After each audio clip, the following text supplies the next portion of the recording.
Okay, so good morning. Okay, let's start. And I just wanted to start with a very warm welcome to everyone, to our distinguished panelists that are going to be here, and also to all the people that are connected and watching us and live on the streaming connection that has been provided. I'd like to also give a warm welcome to all our ERC grantees, but also our PIs that are here listening to this today, and for the continued support. And also, I mean, it's nice to have you all here. I just wanted to say a few words because I realized maybe IIT is not necessarily known to the people that are connected. Of course, it should be known to our PIs, I hope. But let's move on. I'll take only no more than 10 minutes. I'll be super fast. Just wanted to repeat maybe something that was said yesterday as well. IT was established in 2003, so we're only 20 years old, by the Italian government, joint operation by the Ministry of Finance and the Ministry of Research. At that time, operations began in 2005. And myself, I think I visited this place in 2005. I needed flashlights because the place was without electricity. We entered an old building, and it was kind of interesting experience. The mission is to carry out research and to do it well, in such a way that this research eventually percolates into the production system of the country. I mean, I think a fairly straightforward mission. Of course, so along the way, we also do higher education because we have many students and postdocs that learn, hopefully, how to carry out research themselves, and and then maybe even get to companies, and so bring innovation to the production system. Few words about our research vision. As I say, we have these two missions: the research and the transferring technology to industry. Industry may also be clinical institutions. That's because if we do healthcare, of course, we like to get eventually to the hospitals. The research is divided, but let's say there are no silos. It's just a subdivision for practical purposes in thematic areas: robotics, nanomaterials, life technologies, and computational sciences. As you may know, computational sciences is nowadays becoming quite fundamental across all disciplines. So it's not, strictly speaking, vertical, it's probably more horizontal. And the major societal challenges to like to address are sustainability and healthcare. I think these are the two big missions, or everyone in research should be worried about these two things. So that's where we are. Our size, this is a number, not just to say the budget per se, but telling you where and how we pay the 2,000 people that make IIT, the 50,000 square meters, our beautiful infrastructures, all the machines that we have to carry out research. Especially, I'm kind of worried about the nanomaterials people because they're spending so much money for these machines. It's quite incredible. And in fact, we invested about 10 millions to get ourselves one of the best microscopes, electron microscopes available in the market at this point. Cannot say much, but it's a beautiful machine that is, in fact, in this building. We also equipped an entire set of laboratories for molecular biology and for genomics. We have sequencing, we have an animal facility, we have magnetic resonance, all the stuff that is needed for a modern biology lab, and a supercomputer for us, a few petaflops, and correspondingly some big storage in order to be able to store all this data that is coming from experimental science, and processing in such a way to try to get something more than just looking at the data with our naked eyes. So this is made of more than 3,000 CPUs and about 300 GPUs. A nice machine. Of course, it's never enough, but it's a good start, let's say. Few things about the research. I'll show you a couple of videos and examples of the research. This some of the robotics. This is a 5G controlled robot that is sports a bit of AI to navigate autonomously in an environment, interact with people, and act as a museum guide. Kind of simple applications in terms of, I mean, you say, wow, but this is a bit boring. Well, the difficulty of running this 24/7 in a real environment is still challenge for current state-of-the-art AI. So a good experience in bringing robots to real applications. Didn't just want to repeat what I showed yesterday. Of course, there's a lot more that is happening in robotics. Talking about neuroscience and smart materials, again, a combination of two disciplines. This is a result of two groups that are probably here. I don't see them, but anyway, the thing is that they discovered that certain polymers that are photoactive, if you inject a nanoparticle size in neurons, they get stuck or they bind to the cell membrane. And if you shine light, they then change the capacity on the cell membrane and they cause an action potential. So they kind of revitalize neurons that are degenerating, and this can be used for this is the project to design a retinal prosthetic that can be basically injected into the retina. So this is made into a company. There's a startup now that's trying to bring this to clinical experimentation, because of course we don't know what happens with humans once you do that. Another example of a piece of research that I think is super nice. These are RNA aptamers that can be designed, engineered from computational methods to bind to specific proteins. And you can attach a fluorophore to the aptamers in such a way that you track the evolution and the aggregation of proteins in certain pathologies like ALS, as this is an example. There's also a synergy grant of some of our researchers that I see some of them here, but not everyone. But anyway, this is a nice result. And the nice thing about that is that you can design this RNA. You can selectively do that via computational methods. I think this is super important. This is another example, a simulation of particular, again, trying to figure out a drug to act in a specific effector that is active in cancer. Anyway, this is becoming almost classical these days. I mean, there are even companies that are using similar technology to engineer drugs or to test drugs before actually deploying them for clinical experimentation. So again, very powerful, very interesting. And you can also measure through these simulations what is the chances and stability that the drug binds to the right pocket in the protein, like in this case, and stays there for long enough to be effective. So again, this is a super interesting piece of research. This is just a video, some of the research on smart materials. So these are materials that originate from food waste. We recover the cellulose using processes that are completely water-based, so they're not polluting themselves. And we recover material that, has different mechanical properties. We can also drug, in a sense, the material with additional, let's say, additional chemicals to make it harder or softer, depending on what is the final application.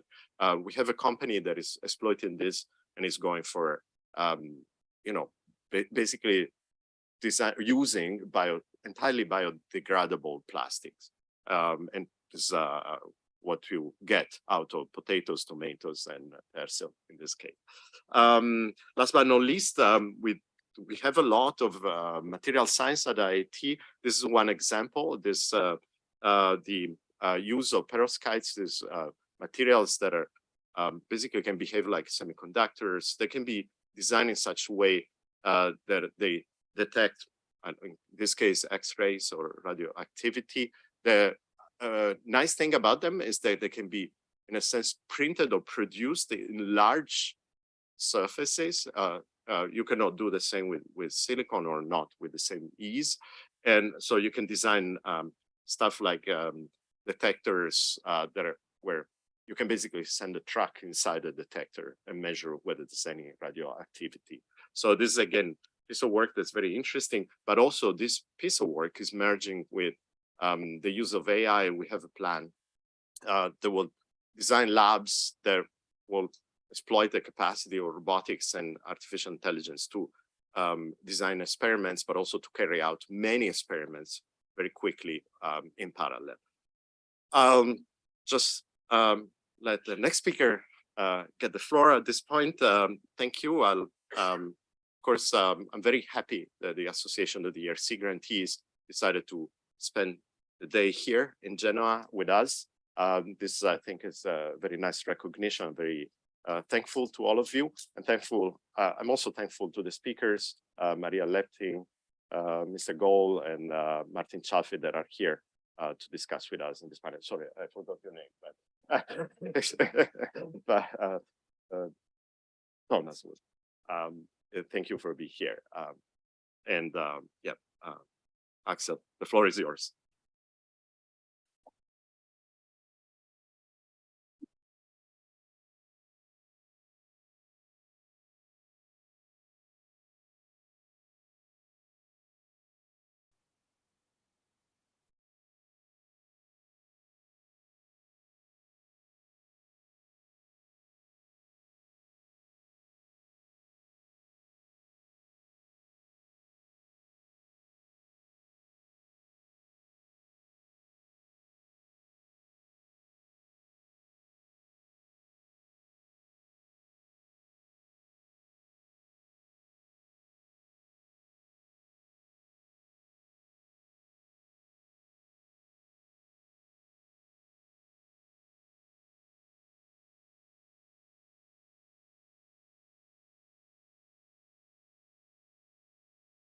All right. Well, thank you, and I'm really thrilled to be here for this inaugural live event.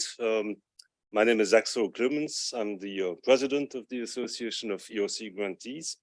We actually had a live event in Venice, but the association wasn't set up quite yet at that point in time. And so I'm very grateful to IIT and Giorgio Metta for all the infrastructure that IIT provides for this event today, and for the warm support that we have here. I'm also grateful to the ERC for the presence of Maria Leptin, and of course the other panel members who will be introduced by Agnieszka Wikowska later on. And I'm particularly grateful to Agnieszka for having played the role that she played organizing this event here at IIT. Agnieszka is a board member along with Thomas Susi of the association. So I really want to leave as much time as possible for the panel itself, but I just want to say a few words, and we can begin with the ERC. The ERC itself is an amazing success for the European Union and for fundamental research in general. There's over 14,000 scientists that have benefited from European Research Council's mission to support excellent science across national borders, across disciplines, and across the scientific career. And as we know, I know that many of you have an ERC grant. ERC grants, those kinds of grants, transform the career of individual scientists. People love the ERC, and people love people who got an ERC. We've all been chased by universities, etc. Those grants have produced important scientific breakthroughs with global impact. 14 Nobel Prizes, I think, that came out of initially ERC-funded research. And they have shown how excellent bottom-up, curiosity-driven frontier science can drive innovation and generate wide societal benefits at a transnational level. And yet, despite all these successes, which is further illustrated here by a little study that the ERC itself carried out, despite all these successes, fundamental research is continuously under threat. It's under threat globally. It's under threat from different quarters. It's under threat from sometimes people themselves, in addition to funding institutions. And so it's absolutely essential that there be an ecosystem of individuals and institutions who take fundamental research seriously and who emphasize the importance of fundamental research to society at large. And that forms the core of the Association of ERC grantees.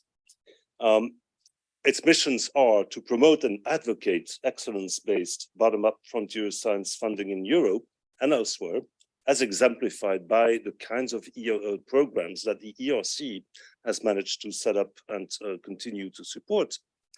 Second core mission, to communicate with the wider public regarding the key role that science plays in knowledge-based societies, as well as the impact of science funding through outreach and community activities. And in some sense, this is the first instance of this activity, but there's others, and we'll get to that. And then we also aim to facilitate networking amongst the members of the association, as well as dialogue between the ERC itself, stakeholders, and the scientists, in order to encourage wider participation in the ERC program and to contribute to debates on science policy. So this is a tall order. We have a lot of work to do here, but I think those missions are absolutely crucial. So just a few words about how we came to be. Actually, the idea was initially proposed by Jean-Pierre Bourguignon at ESOF in 2016. So this is already quite a while ago. And then 2 years after, we had the first core group meeting with a number of people, some of whom are still on the board today, including the Vice President Karin Rudolphs. Agnieszka was already there as well. And then it was a long process that I will not detail to actually sell the idea to the ERC.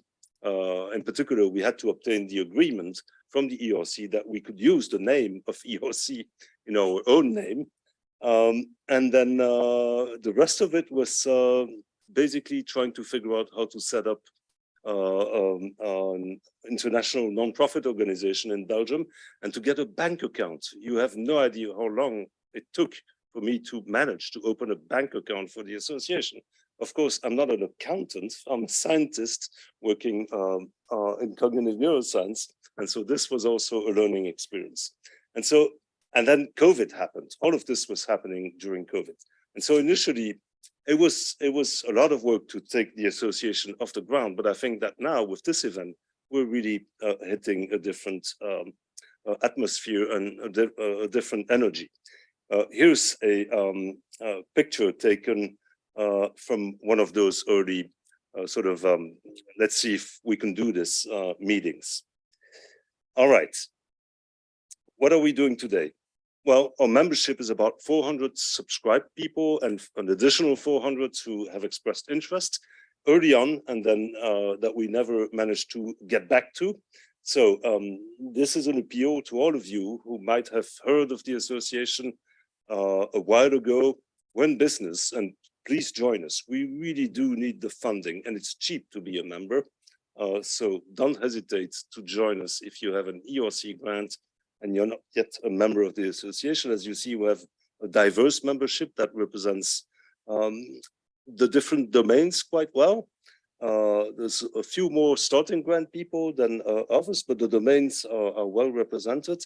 And of course, then there's a great variety, but also with some important differences in the composition of the international composition of the membership. We're run by a board. Here's the old board with a number of people who in June chose to leave the association. And we are joined now by a number of new people who are presented here. And some of them are actually here in the room. 7 men, 8 women, a good distribution of domains. It's a little skewed towards human sciences in terms of disciplines. But we're trying hard to respect gender balance, that is a must, and as much balance as is achievable concerning the other dimensions. What are we doing now? Well, we've been very active representing our membership and fundamental research in various forums. We've built strong links with some of the other stakeholders in this mysterious ecosystem of institutions gravitating around fundamental research in Europe. We have regular interactions with the agency, and we take part in a number of important fora where big issues for the future of research are being discussed, such as the ERA Forum, in which Agnieszka sits, or the Coalition for Advancing Research Assessment, in which Toma is representing us. Here's an event that we took part with Agnieszka and Commissioner Maria Gabriel on the occasion of ISE's publication of the Manifesto for Early Career Researchers. We have issued and been active in terms of policy statements on a number of important issues. We're part of coalitions that worry about the future of open science and how we assess excellence.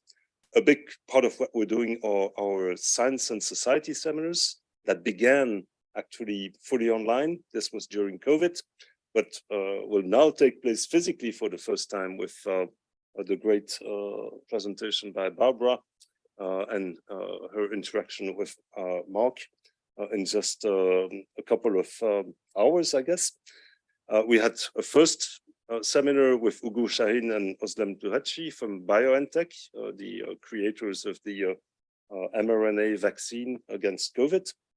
And then we had Jean-Pierre Bourguignon, the former president of the ERC, and then Nobel Prize Maybrit Moser, whose work is known for the identification of place cells in the brain, and then the wonderful Nobel Prize winner, and both our ERC grantees, of course, Ben Feringa on chemistry and the building of molecular machines.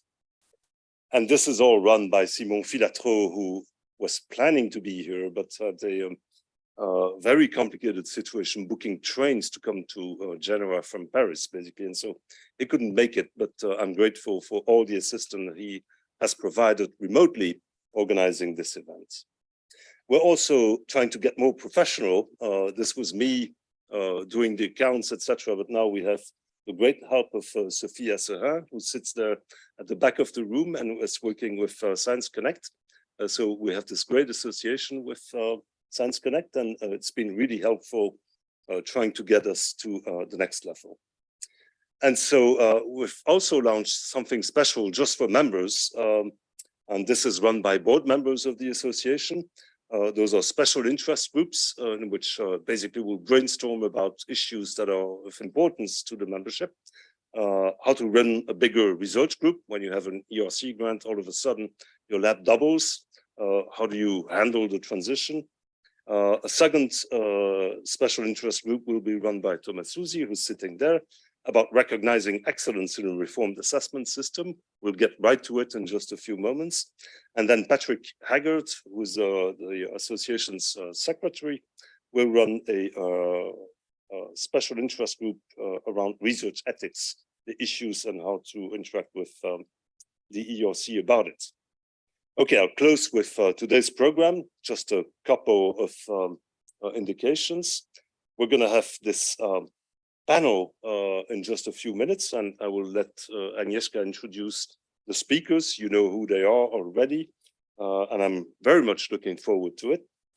And this will be followed after a break by our first live Science and Society seminar, which is actually number 5 in the series, which will feature Barbara Mazzolai interacting with Mark Cieslak from the BBC. And then here's the announcement. In the afternoon, I invite everybody who's an ERC grantee to come back here. This was taken yesterday. We'll meet again in the same room in the afternoon to have a discussion, basically, after which I think Agnieszka has set up a meeting point downtown where we can go have a drink and interact with each other a bit more. So in closing, let me emphasize that defending fundamental research is an urgent societal challenge today. We really stand for that, and we really need your help pushing this mission together with ERC and other stakeholders as far as we can, because it really is under threat, and the freedom to do research is something that is absolutely essential for knowledge-based societies. Barbara told me that this building used to be a prison. I'm so happy to see now it's something that enables people to do research freely. Thank you.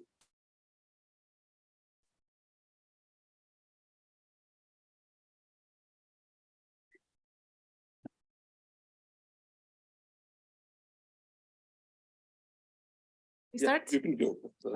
All right. Distinguished panelists, ladies and gentlemen, good morning. My name is Agnieszka Wykowska. As most of you know, I am PI here at the IIT, leading the team Social Cognition and Human-Robot Interaction. And as Axel mentioned, I'm also board member of the AERG. I would like to welcome you to our event, the panel discussion on recognizing excellence in research. This is quite a lively debate in European science nowadays. How should we actually evaluate and assess excellence in science? We scientists, we all strive for excellence in our scientific endeavors, and we hope that scientific excellence is properly recognized and acknowledged by the scientific community. Yet, with the current system, we feel often really over-flooded with numbers, metrics, chasing impact factors, and age indexes. Are those metrics good indicators of excellence? Are actually any numerical indicators which are used as shortcuts and proxies telling us much about excellence? The scientific community has realized that the science system seems to be diverting towards the wrong goals. Scientists are often pressed to perform according to the numbers, more publications, higher impact factors of venues, increasing age indexes at all costs. We feel that we are spending not enough time and expertise on tackling important scientific questions and contributing to the system in many diverse ways, such as mentoring, advising, communicating scientific discovery to the public. We all seem to sometimes forget about the true goals and values of science and its societal impact. With this realization, several new initiatives have been born, such as the Coalition for Advancing Research Assessment, COARA, here in Europe, which was actually inspired by the Declaration on Research Assessment, DORA, in the United States. Funding agencies, such as the AERG, are also integrating this new voice and feedback from the community into their practices and assessment guidelines for the reviewers.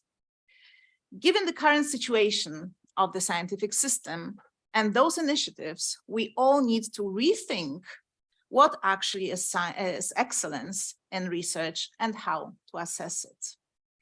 Today, we have here a lineup of distinguished experts who will share with us their insights on the topic of excellence in research from various perspectives. Thank you very much to all panel members for agreeing to be here with us. It is a great honor for the AERG to have you here on board. And with this, I would like to introduce our panelists. So I'll start with Professor, oh, that's great. Hi, Professor Maria Leptin, the president of the European Research Council. Prior to that role, Professor Leptin has been the director of the European Molecular Biology Organization, and she was also heading a lab at the European Molecular Biology Lab in Heidelberg, where she headed a research group studying mechanisms that allow developing body to take on its correct shape. Professor Martin Chalfy, university professor at Columbia University and the former chair of the Department of Biological Sciences. In 2008, he was awarded the Nobel Prize in Chemistry for the introduction of green fluorescent protein as a biological marker. Dr. Jens-Peter Gaul is the General Secretary of the German Rectors Conference. Dr. Gaul, with his background in law, has a long-standing experience on the topic of science policy in major funding institutions and organizations, such as the German Research Foundation, the DFG, and also at the European level. And then Professor Thomas Susi is a professor at the University of Vienna, leading the research group Nanomaterials and Nanotechnology. In 2018, he was awarded an ERC grant to work on manipulation of materials with atomic precision. As an ERC grantee, he has joined our association, the AERG, and recently has also been elected by the membership to join our board. During today's panel, Professor Susi represents not only the AERG, but also COARA, as he is also a board member of COARA. All right, after this round of introductions, I guess it's time to kick off this discussion. And I'll start with the very first question to Professor Leptin. Let's start with the very central theme of this discussion.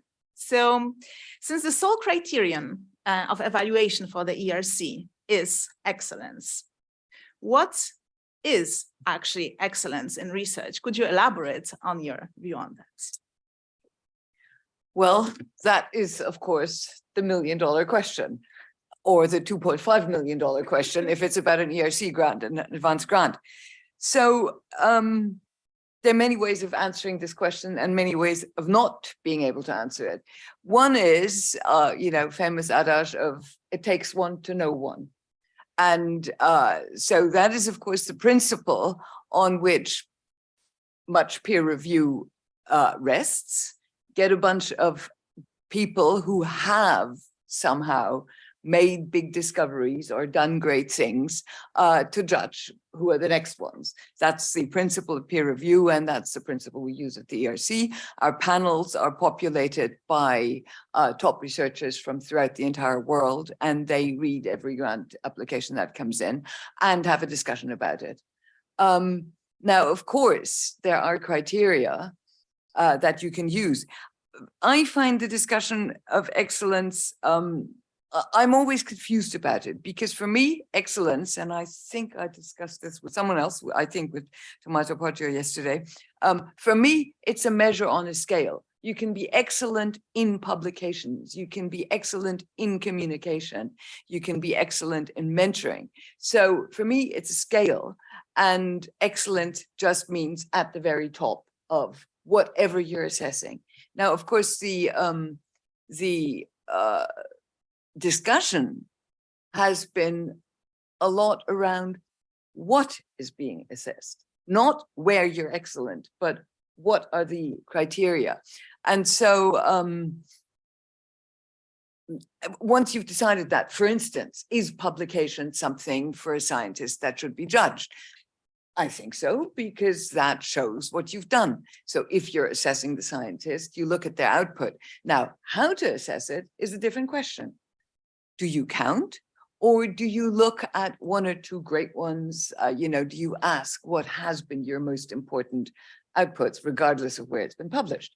And so, of course, this is a completely justified discussion. I totally agree. It's gone, assessment of researchers has gone badly wrong. And so what the ERC Council did over the last couple of years is to look exactly into this. What are the criteria? What are the dimensions, the elements that we should assess in young scientists, in applicants, young or old? And what are the criteria? What are the components of a proposal that should be looked at? And then we went through all of them and had individual discussions, yes, no, and if so, how? And according to that, we have changed our assessment. We've changed the elements that we ask researchers to apply to use as of the next work program. So those people who are applying right now, next deadline is very soon, will be using those new forms, and we will give guidance to panels as to how to assess those. And I'm happy to discuss those in detail, but that goes beyond the actual question. So I think excellence is doing best in any category that you wish to assess, and then you just have to decide which ones to assess. And that's in the eye of the beholder, and there's huge variety. Thank you so much. I just have a quick follow-up question to this. I was, since you mentioned all these different types of activities that we are involved in, and the, let's say, scale on which excellence can be judged. So how does the ERC see our, let's say, a task as scientists in terms of these different categories? Because someone might be an excellent researcher, but not an excellent communicator. Indeed. And Indeed. so, yeah, how can we deal with these different flavors and different tasks that we are tasked with as scientists? that is the hardest discussion we had in the Scientific Council. So what is important is what we ended up with is saying the primary focus will be on the quality of the project. And the project is, of course, independent of whether you're a good communicator or a good teacher. So that is the primary concern. And the next concern is whether the applicant has demonstrated the capacity to conduct groundbreaking, doesn't have to be groundbreaking, original, creative, productive research. So in a way, if we say that, almost everything else doesn't matter. You can be a really awful person, for instance, an exploiter of your postdocs and graduate students, but have produced great stuff and have come up with a good idea. Now, nobody wants these colleagues. So that makes it really difficult. So what we've done is we've said that we evaluate the project, we look whether the researcher is capable of doing that. We also want good citizens. We want good mentors. We want good communicators. Not everybody is good at communicating. You know, if you are a slightly autistic researcher with brilliant ideas, we don't want to stop you just because you're not a good communicator. People should be good mentors because that really matters.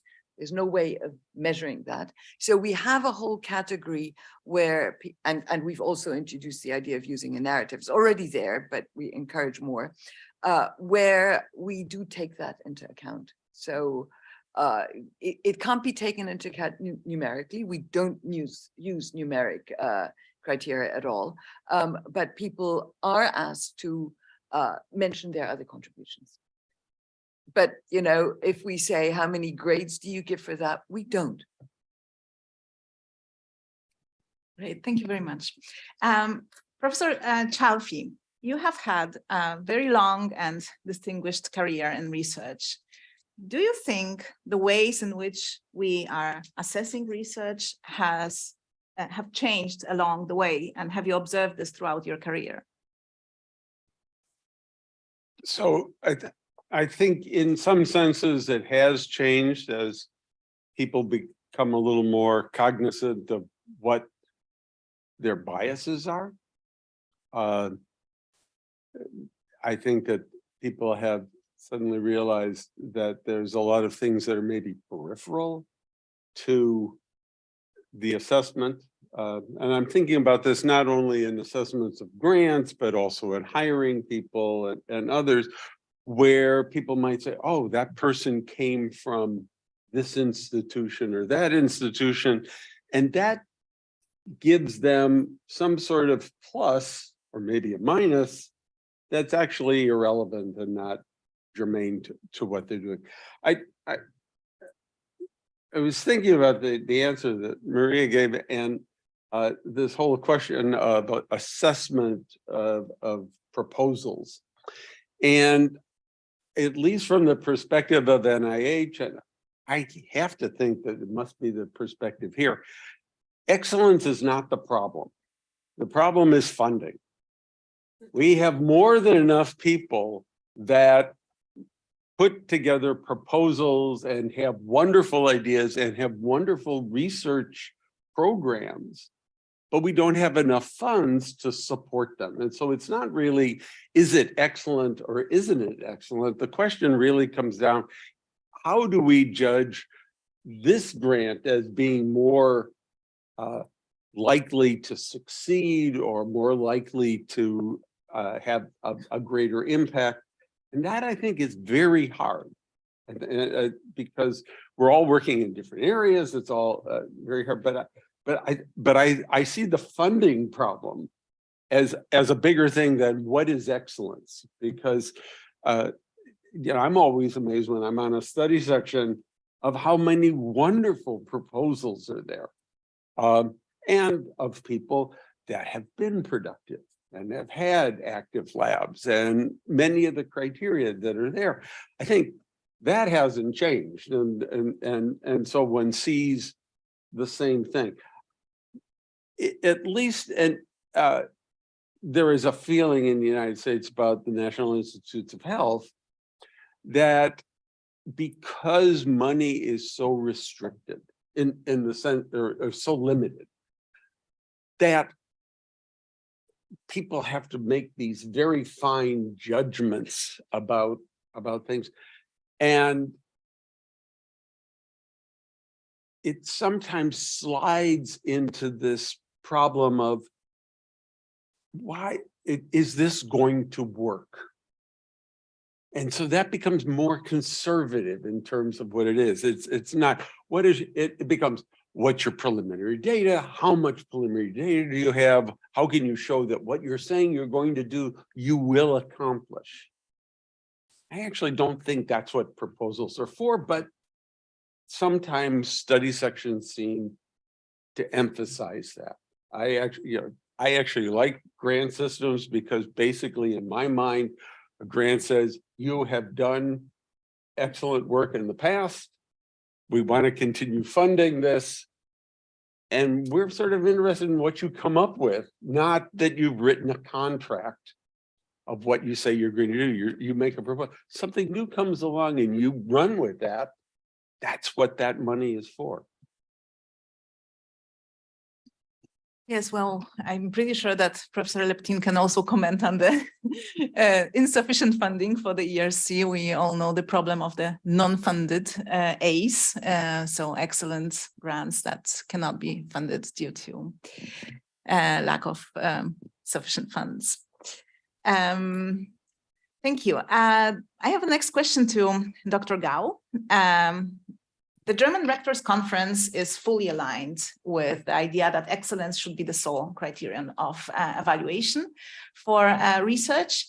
Can you maybe comment on how you envisage what excellence is?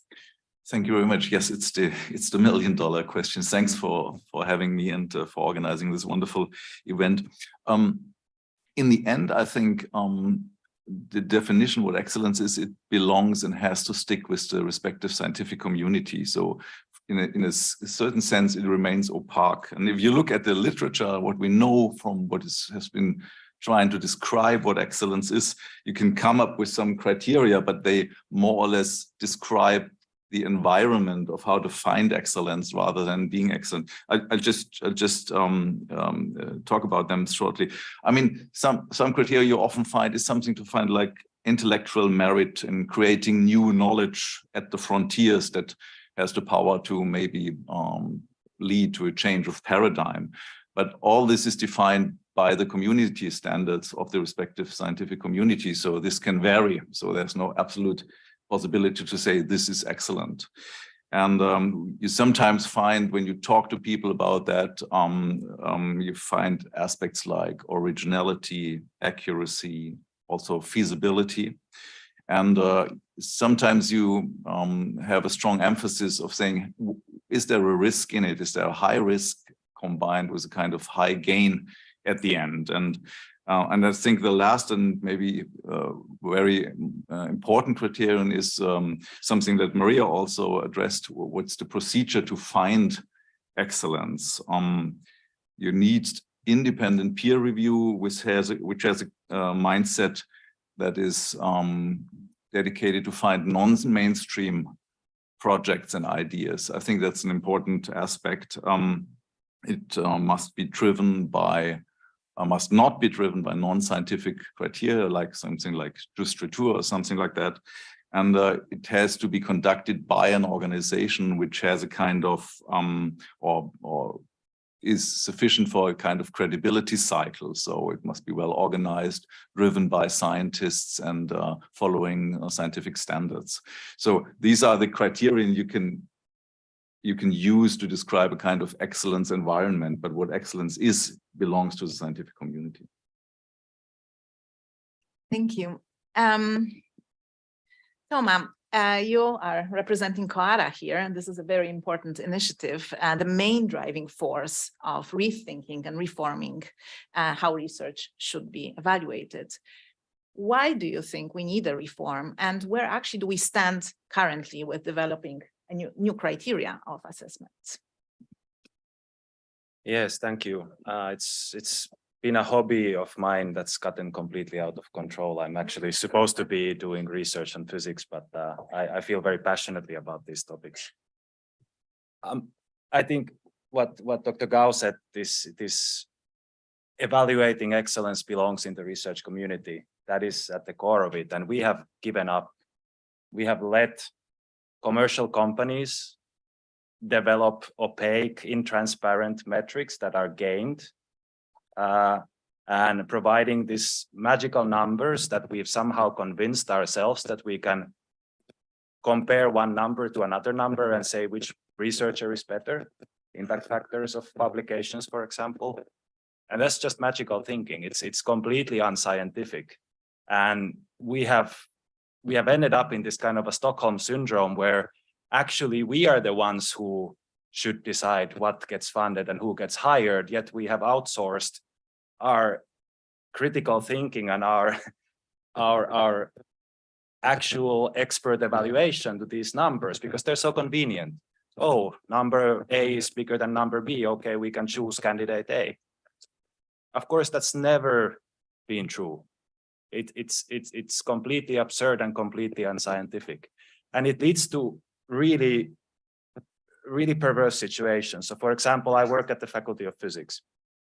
Physical Review Letters, one of the most traditional, respected physics journals that has published so many Nobel Prize winning works, dropped from the first quartile of impact factors to the second quartile. And suddenly the situation of our faculty in terms of internal funding, in terms of the ranking of our faculty, suddenly plunged because a commercial company decided that the number they calculated dropped to some other ranking level. And of course, the journal didn't change. The community around the journal didn't change. And these sorts of things. And I've recently, in the last years, I was applying for tenure track positions in several European countries, Norway, Ireland, Austria. And the number of Q1 publications was very often mentioned as explicit criteria of what we should provide for gaining a job. And that is really at the core. That's the biggest problem. Of course, there are many other reasons to reform assessment, and I can't go into all of them. But for me personally, that is the one thing, if we can change that, I think we cannot make things worse. We will make them much better. As for where we stand now, we reached 600 signatory organizations for COARA. So unlike DORA, which is a really excellent initiative, COARA only has institutional signatories, not individuals. So it's not a declaration of support. It is actually a commitment to change something on an institutional level. And we reached 600 institutions in the first year. We are launching 10 first working groups looking at various aspects of exactly how should we change assessment. COARA doesn't provide any nitty-gritty, detailed one-size-fits-all solutions because those are not possible. They were never possible. And actually, each discipline probably has to look at what is appropriate for that discipline. And it cannot be the same solution for medieval history and chemistry. Like, that's absurd. Of course, they're very different disciplines. So we don't provide answers for the community. We provide the impetus and the joining together of forces, because this is a systemic issue with first mover disadvantages. We need to all move together, decide that enough is enough, and we need to change things. We need to get rid of these practices, and these are the values and principles that we support. And in a nutshell, it comes down to individual incentives for individual researchers have to be aligned with what's good for research. That's what we want in an assessment system, and currently that is not the case. And that is what we're trying to change. Maybe one quick comment on this. Do you think that this issue with what you called outsourcing to numbers and instead going back to the idea that we actually should be assessed by experts, do you think there's a bit of an issue here with trusting in actually scientific community, that we scientists can can evaluate well, so that there should be more trust and that experts can judge well. Yeah, and there are, of course, there are geographical differences, like some countries have more recently gotten away from very nepotistic systems of redistributing funding. And of course, we don't want to go back to that. Yeah, so a big part of what Quora also tries to do is to provide a lot more experience data for research on research. Really look at what are the biases in peer review, for example, because we know there are biases. We're not in denial about that, but how do we recognize what are the biases in specific settings? How do we mitigate them? And really put research assessment on a scientific basis for the first time. I mean, there's of course been research on it, but the way we have been assessing research has been unscientific to a large extent. Not everywhere. The ERC does a great job because they understand that evaluating something qualitative such as excellence can only be done qualitatively. It is logic. Yeah, quantitative things can be counted. Qualitative things you need qualitative evaluation. But of course, there are biases. There are problems of scaling this. Should we assess less? Should we reuse assessments? I personally think that so much peer review resources that are currently spent on evaluating the same manuscript coming down the journal hierarchy multiple times, if all of those peer review resources were freed up, we would actually have a lot more time to do qualitative reviews. And that's has to be part of the solution. But we have more at this point principles. We know what we want to move away from. We know what are our values. And we really are trying to build a community that together decides what is appropriate for this setting of evaluation, for this discipline. And then let's study it. Yeah, let's see what works. Let's see what doesn't work, and then provide common guidelines. Well, staying at the topic of Quora for a moment, Professor Leptin, the ERC Scientific Council has decided to sign the agreement, but decided not to join Quora. Could you explain why you felt that ERC should endorse the agreement, but abstain from joining the coalition? Well, I think supporting the agreement, signing the agreement was an important step. It was initially not really clear what you sign something, you also sign up to something. And so the Scientific Council was wanted to reassure itself that we would not be signing up to something that would commit us to something that we then wouldn't want to go through. I mean, people do that. They were very meticulous about not wanting to do that. When it became clear that that was not the case, and in fact, by that time, we had done most of the work that I just described in my earlier response, it was obvious that signing was an important step, and the Scientific Council just felt no need to join.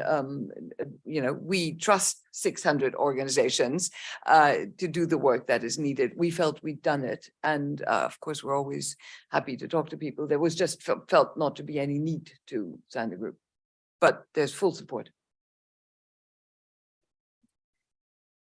Thank you. Question to Dr. Gau. The German Rectors Conference has expressed concerns about the Quora initiative, prominently in an article published in Science Business in January.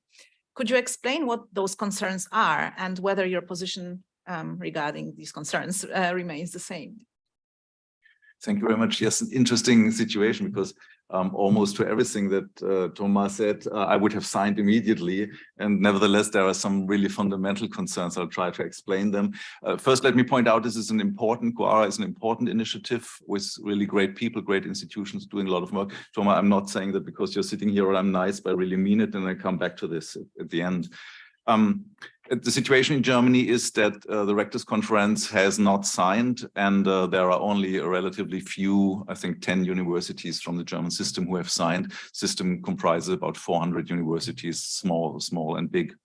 And you can see by these numbers that we have some fundamental concerns with the Quora movement, no, maybe not with the movement, but the way it's transported and maybe the way it's communicated. And as you asked, will we stick with that criticism? I have to admit that it has rather grown over the last month, so it will be interesting to talk about it here. So let me tell you the most important points. And the first one I think is quite obvious. We're sticking to excellence as the sole criterion of proposal evaluation. I'm strictly talking about proposal evaluation. I think about hiring people is a completely different game, and there the Quora movement has some very, very strong points from our point of view. But I'm talking about proposal evaluation, which is the main concern for the German universities and other German science organizations. So the sole criterion of excellence, we feel it's simply gone in the Quora process. If you look at this Quora statement, it's not the word doesn't appear there. It appears there once towards the ends in some stats, but it's basically gone, and it's from our point of view replaced with some relatively vague description of quality, leading to the second point that you have to keep in mind that science is not democratic, science is not inclusive, science is not participatory, it's just meritocratic. So the best one wins. It sounds harsh, but you know how the system works. And it means that we want an emphasis on competition, on performance. And this is a point where the German universities look at the statement and say, okay, there is a lack of that aspect too. Leads to the third point of criticism we have.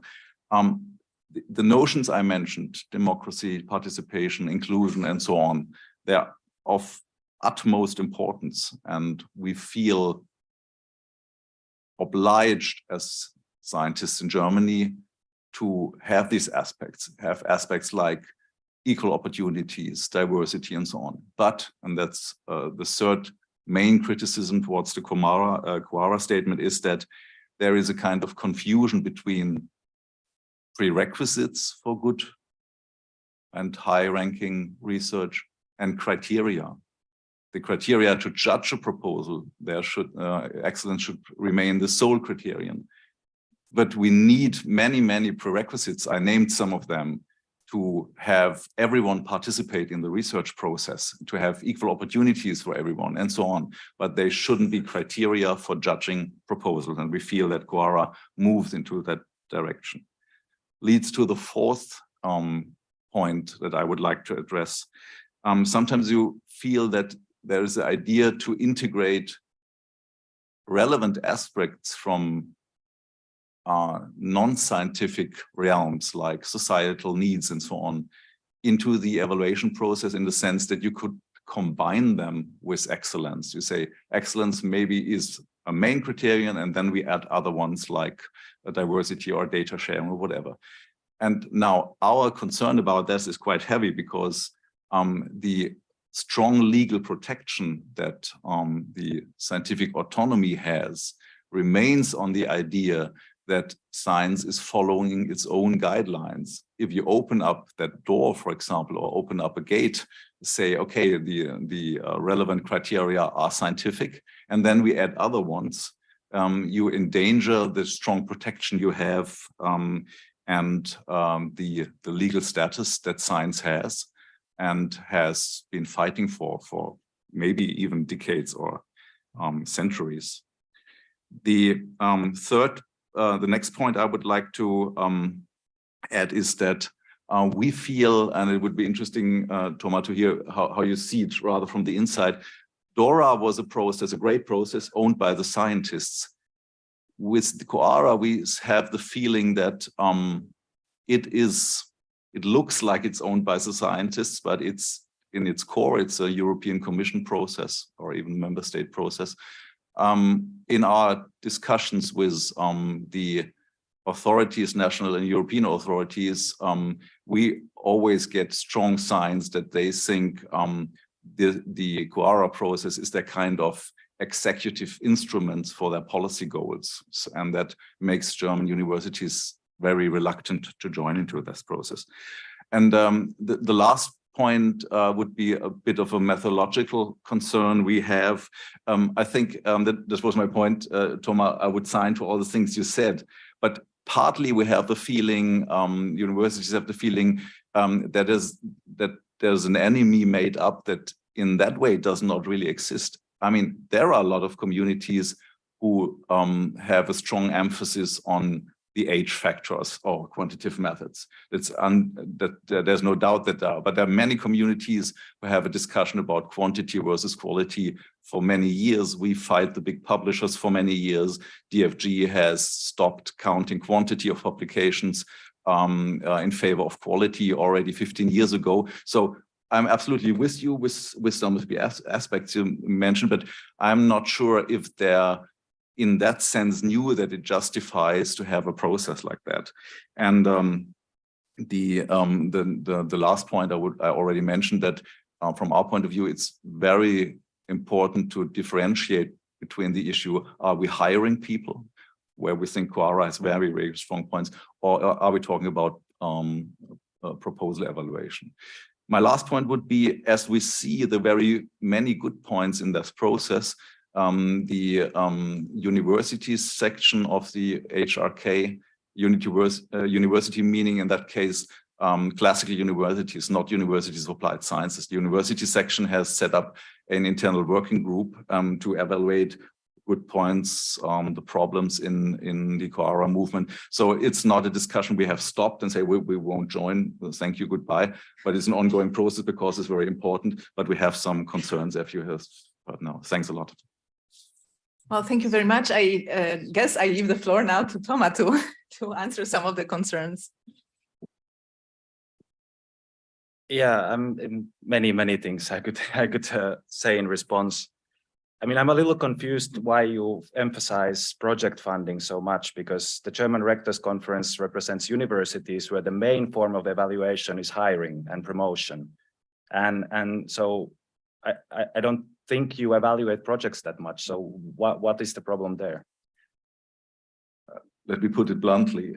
From our point of view, it's an European process, and there are many funding streams going on in Europe, and there might be an interest to change them. So I'll leave us with that. So that's the reason why we look so critical at the object of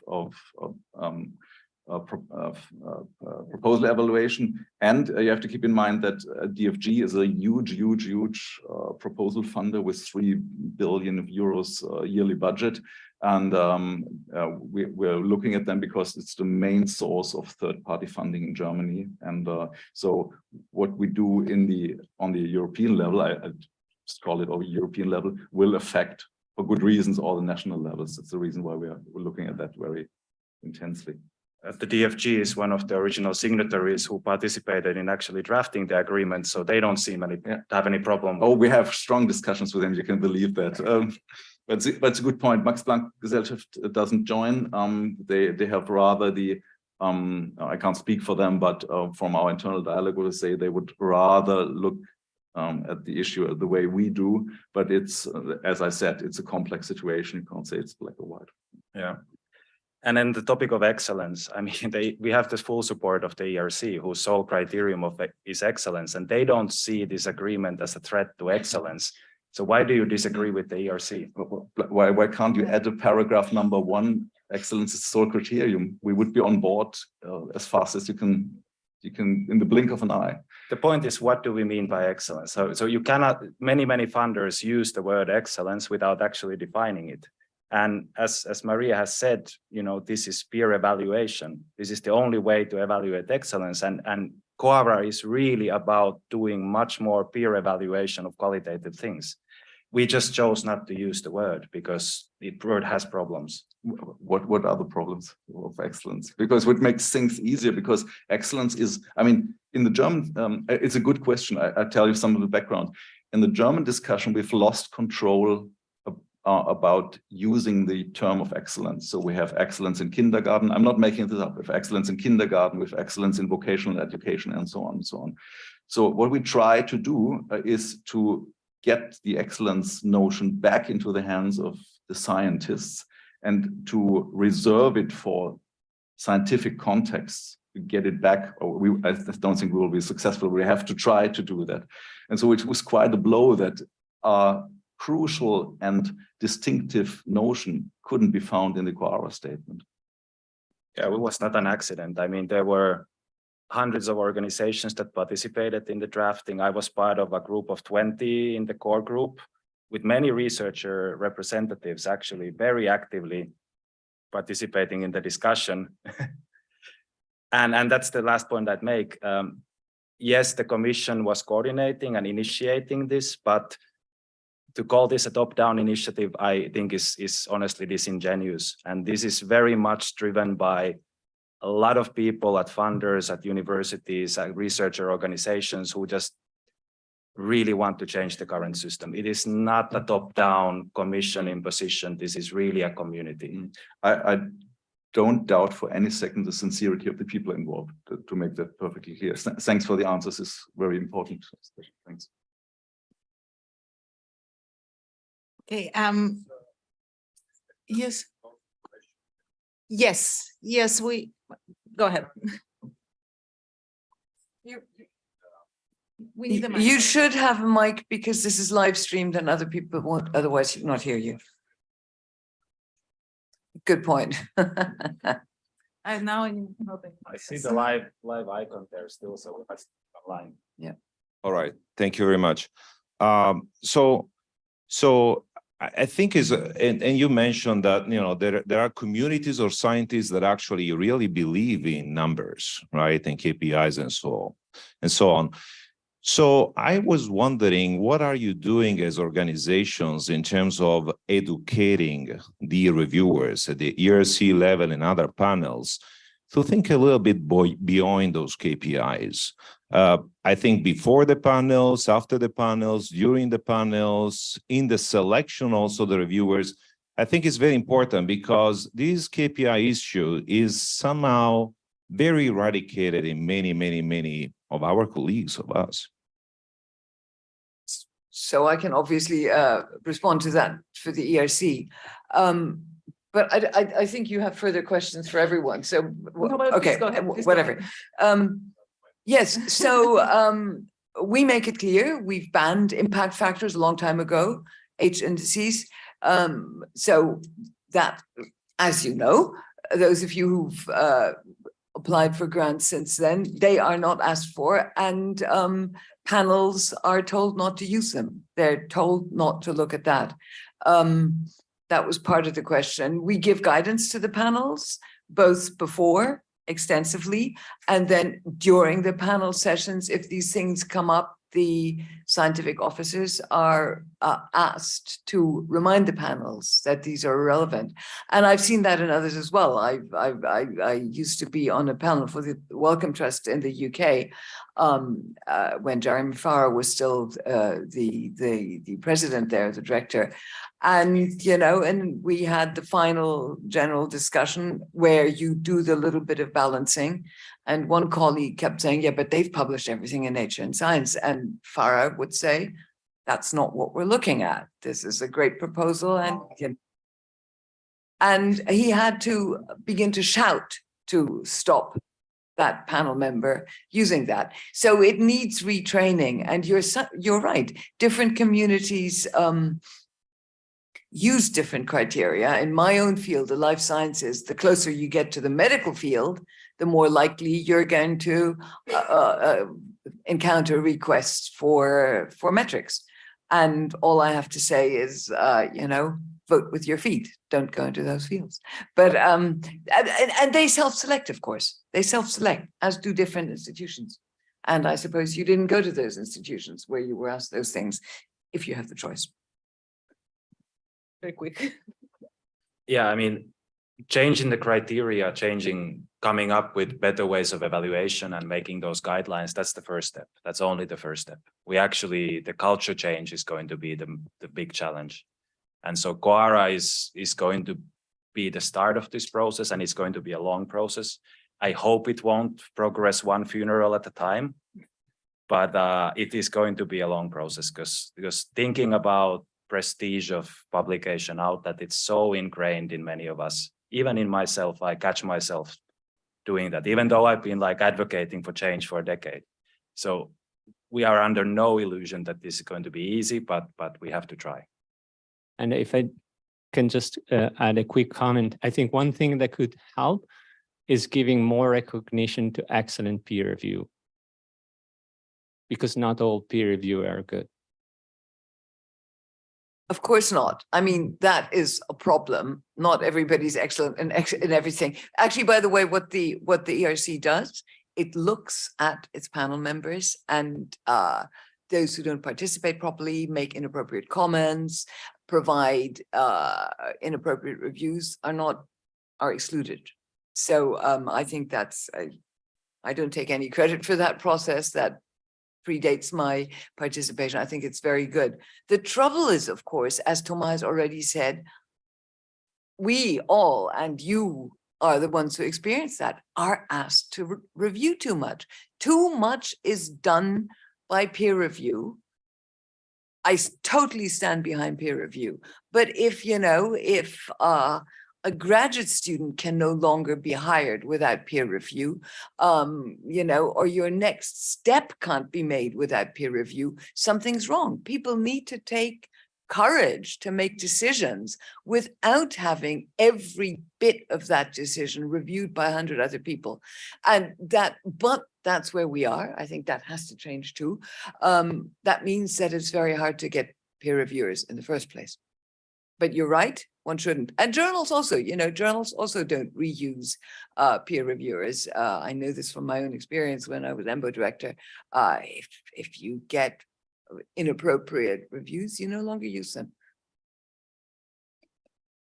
I think this issue of too much to do as reviewers is really a big crisis right now in the scientific system. We are having the referees fatigue. I'm myself editor-in-chief of one of the journals, and it's really dramatic to find reviewers, and it takes very long for publications to be reviewed and evaluated because it's very hard to find reviewers. So yeah, I think we have to indeed think about ways to somehow heal the system a bit.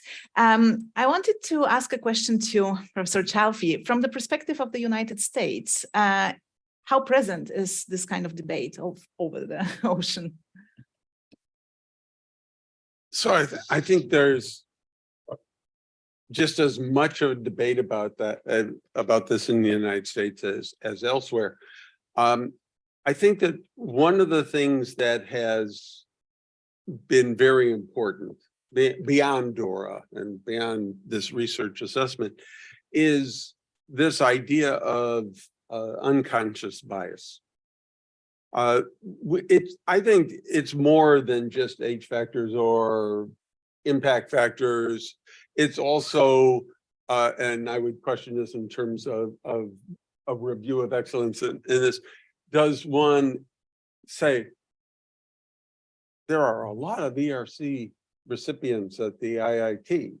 We now have a new person from the IIT. That's a place that only picks good people to be there. And so there's a change in the evaluation because, oh, we have that, or EMBL or MRC, laboratory molecular biology, or wherever you want to choose, is that it's the place rather than the person and their work. Or in the United States, I have to say one of the embarrassments I've had, I am now the past president of the American Society for Cell Biology. We put together an annual meeting, and somehow that annual meeting has people from the East Coast in the United States and the West Coast in the United States, and seems to ignore the whole middle of the country where there's great science that's being done. There's a few people, but people tend to nominate the people they know about, people that came and gave a seminar that they know about, the network of things. And I think there's a bias there. So one of the things that's happening in the United States, I think in a number of criteria, and now we're getting more into the hiring idea, is the idea of anonymous evaluation, not for the entire evaluation, but for the initial cutting. I have a good friend, Keith Yamamoto, who is a spectacular scientist at UCSF and also one of the fairest people I've ever met. And we were at a meeting together, and all of a sudden he said that he was asked to evaluate a series of proposals from the Gates Foundation. And the initial round of that evaluation was a 1.5-page, completely anonymous description of the work. And he went through and he picked the ones that he thought were the best. And then he found out where they were from and who were the people. And he said, these would not have been the people he had chosen.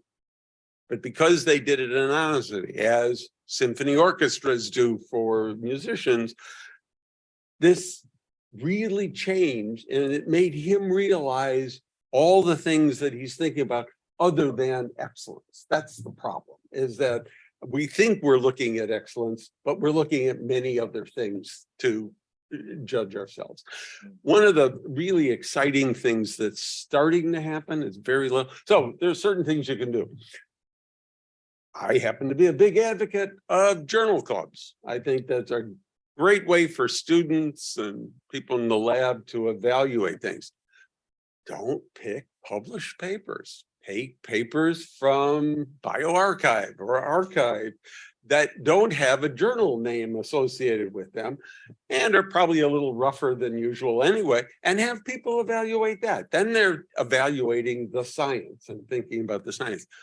One of the really nice things that's happening right now, started by Enrique de la Cruz, who's the chair of molecular biochemistry, biophysics, I think that it may be molecular biophysics and biochemistry at Yale, is he set out to have a much fairer way of hiring people. So first, he did a number of things. He made a committee that was very committed to being as broadly attractive as possible to people. He then hired his own graduate students in his department and said, go out and find the people that should apply and probably won't apply to us, and really seek these people out and encourage them to apply. And then they asked the people to write about their research, not saying who they were, where they were from, who they were working for, what journals they published on, whether they're a man or a woman, anything about them, but just talk about the work. And that was what was used for the first criteria. At Columbia University, I think they went one step further. Frankly, I think one step even better. And they asked everyone applying to the astronomy department to write 3 essays that were evaluated completely independent of each other. So they didn't know who wrote what thing. The first, these are the 3 things the department really cared about. And all of them were done anonymously. And they were evaluated. If they weren't anonymous, they were sent back to make sure they were anonymous. First criteria, first essay, what have you done and what do you intend to do? So the work. The second criteria, what are your ideas about teaching? And that. The third criteria was, what do you do for outreach? How do you, because in that department, there's a very strong tradition of outreach to the community, to various types of, how do you feel about that? And what do you do about that? How do you do those things? All of those were important. All 3 were evaluated separately and then brought back together. I can tell you, I don't know the results exactly of that, although they said, 1, it's a lot more work. And 2, they were very happy with what happened. But I can tell you what happened in the Yale case. They had a short list, I think, of about 20 or 30 people. And in that short list, for the first time in their department, half of the applicants that they chose were women, half of them were men. 17% were underrepresented minorities. But these were people that were all chosen because of the excellence of their work, and nothing was known about them. I have encouraged my department to do this. I hope we do this in the future. I think this is being encouraged more. But I think this is a way sort of forward in terms of being able to evaluate, at least after the short list is made, you get the letters of recommendation and you find out other things about them. You have them coming in seminars and so on.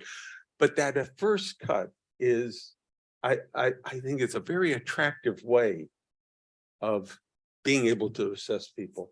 And I wanted to add one thing because I'm not sure I'm going to be able to add this. I was a postdoc with Sidney Brenner, and I wanted to read something that Sidney Brenner wrote about all of this. He said, if you ask young people today what the rewards are of being a scientist, you'll find that many people think the rewards are to win a lot of prizes and get a lot of money.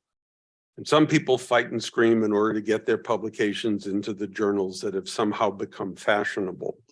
But really, the great thing about science is that you actually solve a problem. You can take something which is confused, a mess, and not only find a solution, but prove it's the right one. That to me is really what should drive us, and the other things ought to be dismissed. Maybe we ought to just put the words commercial in front of all the other things. The Journal of Commercial Molecular Biology, or the Journal of Commercial Neurobiology, and let people publish there.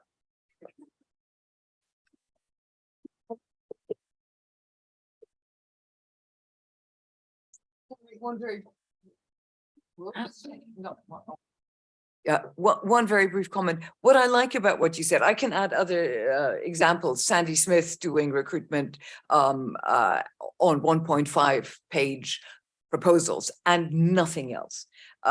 Doing the triage, obviously, afterwards, you do look at the people. The nice thing about this is a bunch of big institutions doing it on their own initiative and everyone doing it the way they think is right. And that's what I alluded to earlier. You know, there's an ecosystem of different institutions doing different things. If a medical department wants to have a person who publishes high impact factors, then they have to hire a person who publishes high impact factors. If an institute wants a good colleague who has original idea, then they seek for a good colleague with original ideas and don't look at impact factors. And so I like that. I like the fact that institutions themselves just say, we want to change it and change it. Others may follow or not, and then they will remain what they are. And these institutions get a more interesting faculty. You know, it's compete and get the rewards at the institution level. Wonderful, wonderful. Thank you so much. I think we're running out of time slowly, but we started late. So what I would like to do now is to still take one or two questions from the audience, please. Yes. Hello. Just perhaps naive remark. I have quite a lot of, a great deal of experience with evaluation and panels, etc. And in my view, maybe I've been lucky, but people have not been very affected by H indices or nature and et cetera, et cetera. So all I'm saying is that in actual practice, the reality I've been dealing with was much healthier than it appears to be in the public information. Now, I'm not denying the fact that there is a serious problem with commercial, et cetera, but I think if all scientists somehow stick to our policy, which is judge facts and not being too much impressed whether it's the nature of an ordinary journal, I think this is a very effective strategy to counteract this trend of publish or perish in a very extreme form. Again, it's very naive, but I think is a rather effective recipe. Now, as to institutions, I would say that people who are in charge of evaluating institutions should just stick to the very same policy. That's just a comment I wanted to offer to this audience. Yeah, it does vary. Yeah, it varies geographically. It varies from discipline to discipline. There are many disciplines with healthier practices and others with less healthy practices. What I can just say that as young people, and I have been applying for tenure track positions in multiple European countries with very, good systems. on the face of it. Explicit criteria based on impact factors and the numbers of publications have been central to the evaluation of whether I got hired or not. That is a fact that young people face all across Europe and the world. You have been lucky. Well, I realize that there is a generational issue here. I'm very aware of that. But I mean, I would say that if they made this explicit, I mean, you should really react publicly against. I mean, that's what you're doing. I guess that's what I'm doing, yeah. No, again, I mean, my premise was that I'm very naive, okay? But all I'm saying is that there is an effective, somehow, medicine for this. I mean, it will not cure the disease in total.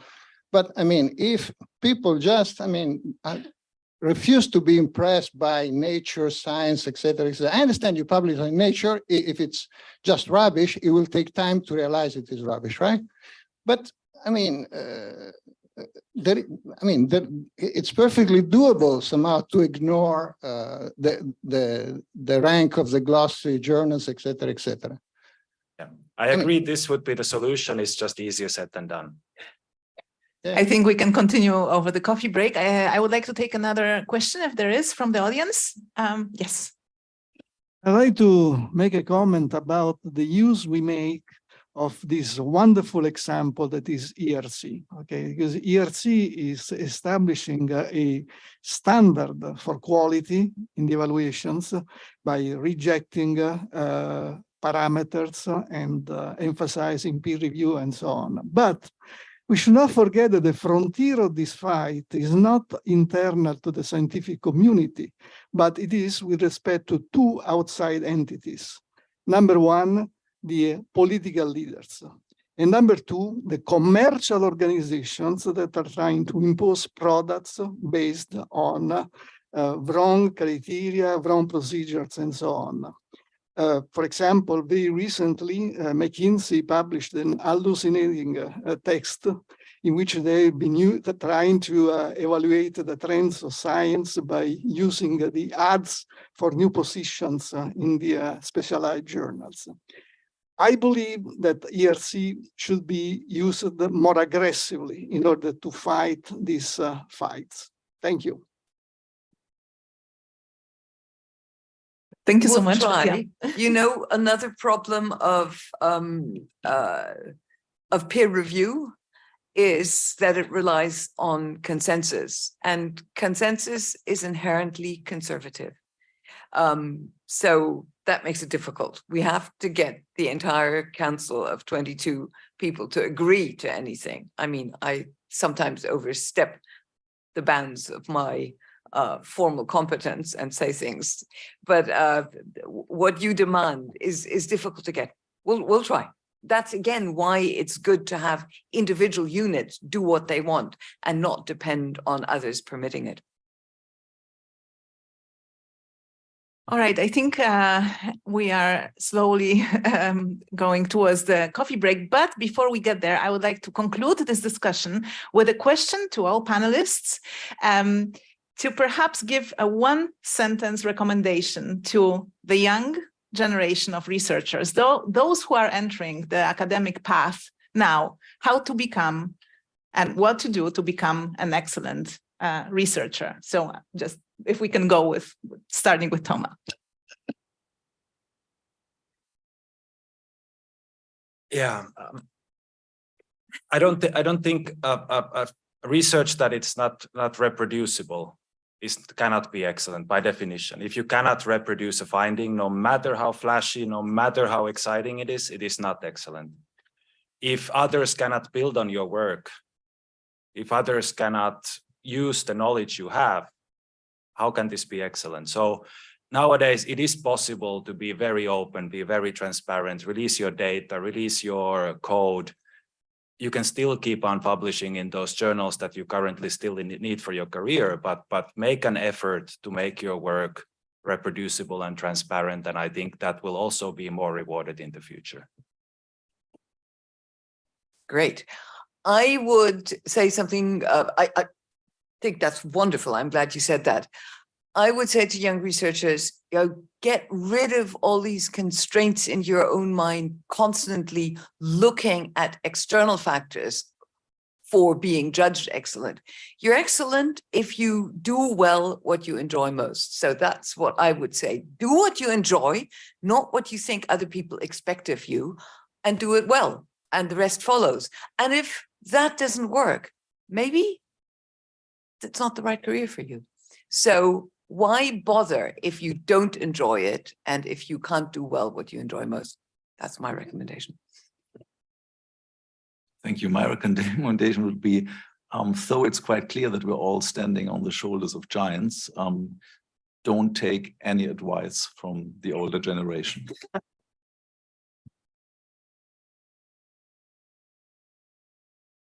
Including Except Nobel laureates. No, I was going to say something very similar to what Maria said. There seems to be a lot of discussion about networking and connecting and looking at these various things. And when Bill Clinton was running for president, there was a well-known phrase that went, "It's the economy, stupid." In other words, he was only supposed to keep talking about the economy, never talk about anything else. I would actually change that for anyone starting in science, anyone continuing in science. It's the science. It's not anything else. And if you do the science, things will come out. If you don't, you're just doing other stuff. So it really is the science. Concentrate on the science. And as Maria said, what you like, but I want to make it a little more emphasis. It's the work we do. It's why we're doing this in the first place. Great. Thank you so much to all the panelists and to the audience.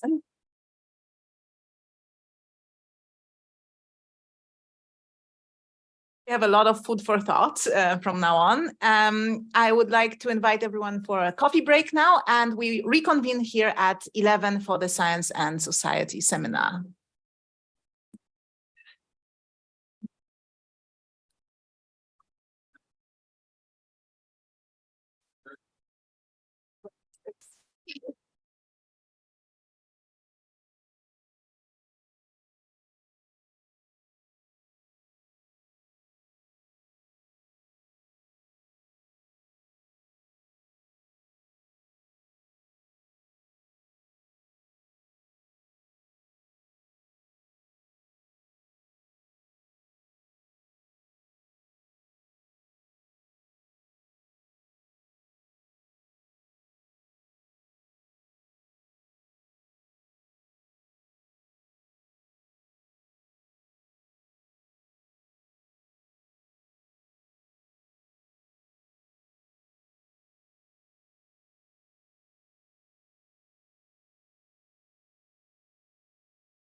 So before we begin, we'd like to take a group picture.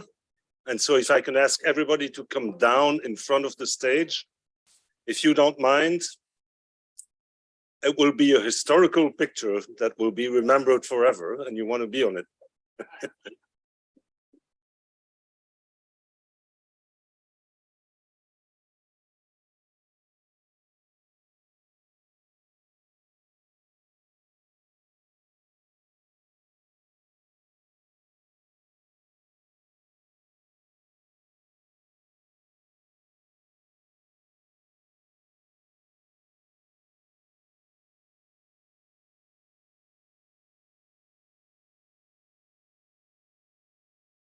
Please come down, come forward for a group photo before we start the next session.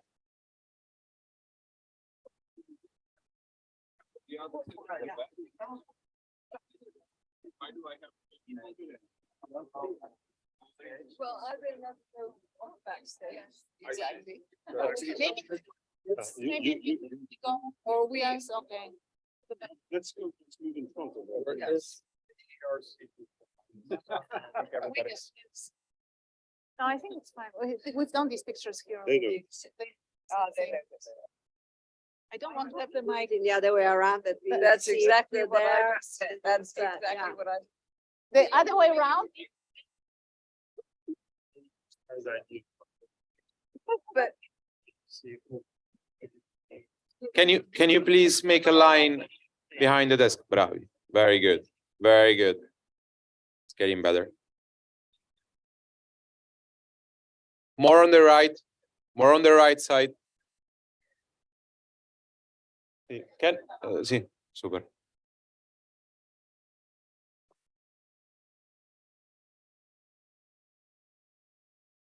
Yeah, they are turning off the projector. Almost.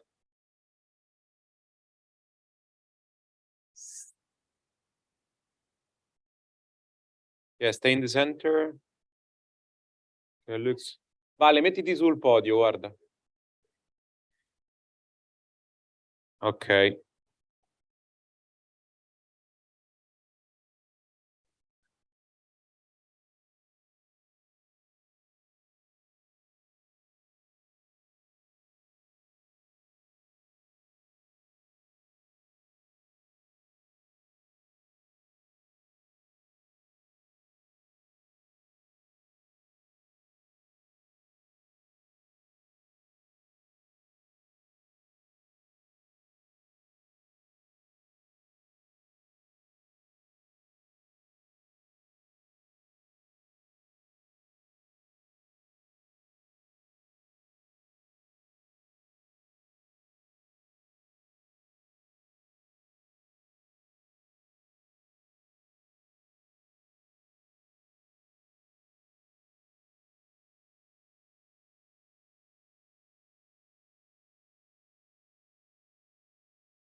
Vale, proiettore.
Right, well, hello again, everybody in the room, and welcome as well to our online audience. It's wonderful to see so many of you here for the 5th edition now of our Science and Society seminar series. Again, I'm Axel Clemens. I'm the president of the Association of ERC Grantees, who's hosting this with the wonderful help of IIT. And so we're again very grateful to the Italian Institute of Technology, given particularly again that this is the first physical instance of this seminar series. And so it's a great opportunity, I think, to meet members physically, and also to try to convince those ERC grantees in the room who are not yet members of AERG to join us. So before we begin, let me just say a few words about the seminar series itself and about the format of these events. The goal of the series is to engage the general public with the fundamental research carried out by ERC grantees and to highlight the role that bottom-up investigator-driven scientific research plays in our knowledge societies. And over the course of a year, we try to organize 4 such seminars. We haven't succeeded yet, but we're getting there. One each for the 3 core domains: life sciences, social sciences and humanities, and physical sciences and engineering, and one dedicated more specifically to the links between fundamental research and society at large. Our inaugural seminar took place in May 2001 and featured Ugo Shahin and Özlem Turecci. Next, we hosted Jean-Pierre Bourguignon, the former president of the ERC, as well as Nobel Prize winners and ERC grantees May-Britt Moser and Ben Feringa. And today's seminar sits somewhere between the life sciences and engineering domains, as we have the privilege of welcoming Professor Barbara Mazzolai, who is an associate director of robotics and the director of the bio-inspired soft robotics laboratory here at the IIT, to which she has been associated since the beginning. Barbara obtained her PhD in microsystems engineering from the University of Rome Tor Vergata. And before that, she had a bachelor in marine biology. I think you told me this morning in the car. Between July 2012 and 2017, she held the position of Deputy Director for the Supervision and Organization of the IIT Centers Network. Her research work revolves around bio-inspired soft robotics, where she combines principles from both biology and engineering to advance technological innovation and scientific knowledge. Professor Mazzolai holds positions of trust on many different advisory boards and has obtained numerous awards for her contributions, including the Marisa Belisario Award and the Medal of the Italian Senate. She's the author of more than 260 papers, and in 2019, she published her book, La Natura Geniale, I have to practice my Italian here, followed by Il Futuro Raccontato dalle Piante, published in 2021. In May 2021, she began her European Research Council grant. It's a consolidated grant titled I Would, focused on forest intelligence, that is robotic networks inspired by the Wood Wide Web. Welcome and thank you, Barbara, for accepting this invitation to speak on the occasion of our first Rio event. And now we also have the immense pleasure of welcoming the journalist Mark Cieslak, who's the BBC News technology correspondent and broadcaster. From chronicling the birth of social media to reporting from the flight line of the world's first commercial spaceport, I wish I had been there with you. Mark is an experienced TV presenter, science and technology journalist, as well as a filmmaker. Mark has made documentaries and reports for the BBC's main 6 and 10 o'clock news bulletins, as well as Radio 4's Today program, and contributing to BBC Current Affairs Trends, Panorama. He's covered the rise of contemporary tech giants and reported from the depths of the Large Hadron Collider. And I wish I had been there with you as well. In a recent interview, Mark said, "My job isn't just about reporting on the latest innovations, but also on how technology and scientific discovery affects all our lives." And this makes him the perfect host for our Science and Society seminar, as one of the goals of the series is precisely to reflect upon how science findings impact society and how society impacts the conduct of science. Mark, it's great to have you here. and I'll leave the floor to you in just a few short moments. Just a couple of points before we actually begin. The meeting is recorded. It's live streamed on YouTube. It will be uploaded to the AERG's YouTube channel later, where a digest of the event will remain available later on. But if you're following this live, if you're in the room, you can just raise your hand at the point that Mark chooses to open the questions for the audience. But if you're online, please use the Q&A function of Zoom rather than the chat. And don't forget to upvote those questions you find most interesting. A selection of those questions will be read later on when the time comes. So with this, I now hand it over to Mark and Barbara. Thank you.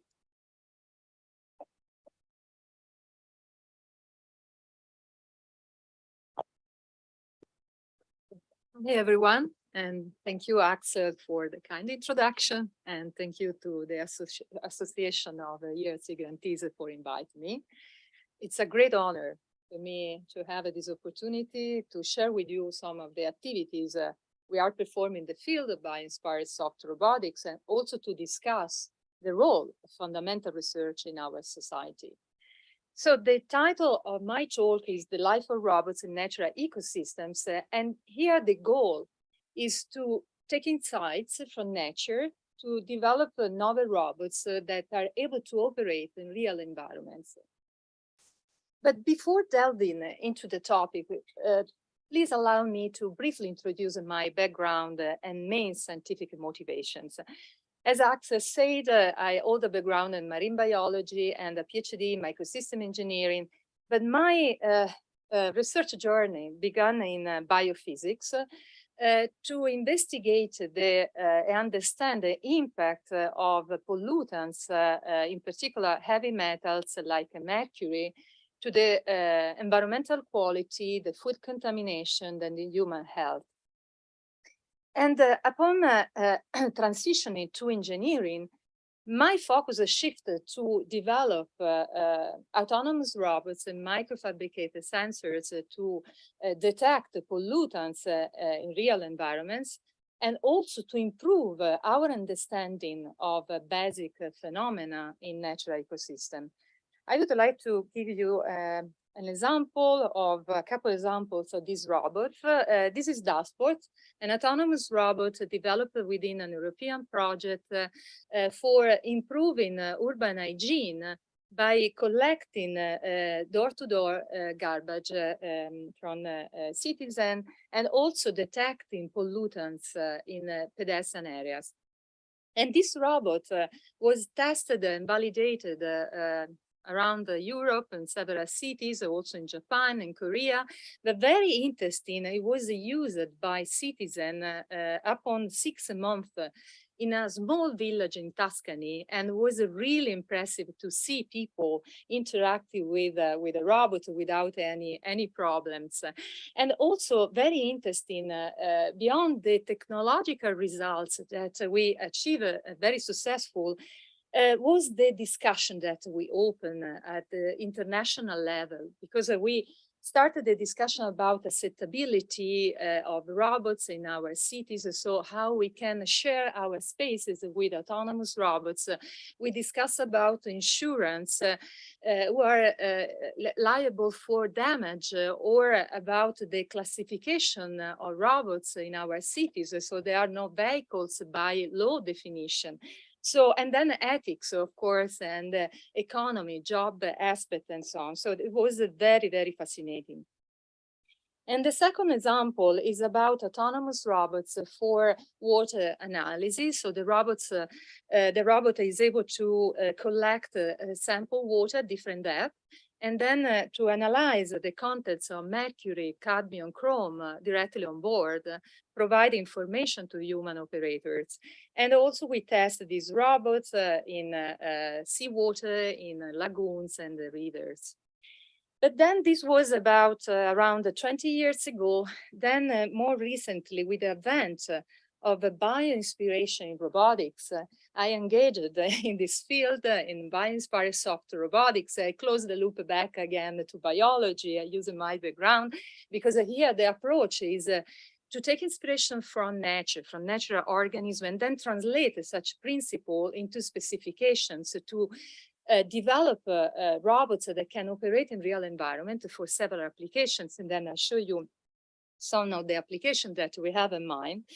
But at the same time, this is very important for me, since these platforms are deeply based on bio-inspiration, sometimes we can use such a robots to validate hypotheses on the biological systems that we take as a model. So this is very important because we can make innovation both in basic science and applied research. But in fact, we have not invented anything entirely new. If you consider that Leonardo da Vinci is the father of biomimicry, so he investigated a living system for the whole his life, and also make innovation both in the realms of art and engineering. And very interesting, he conceived several machines, some of them also bio-inspired. But what is also evident is that most of these machines were never fabricated.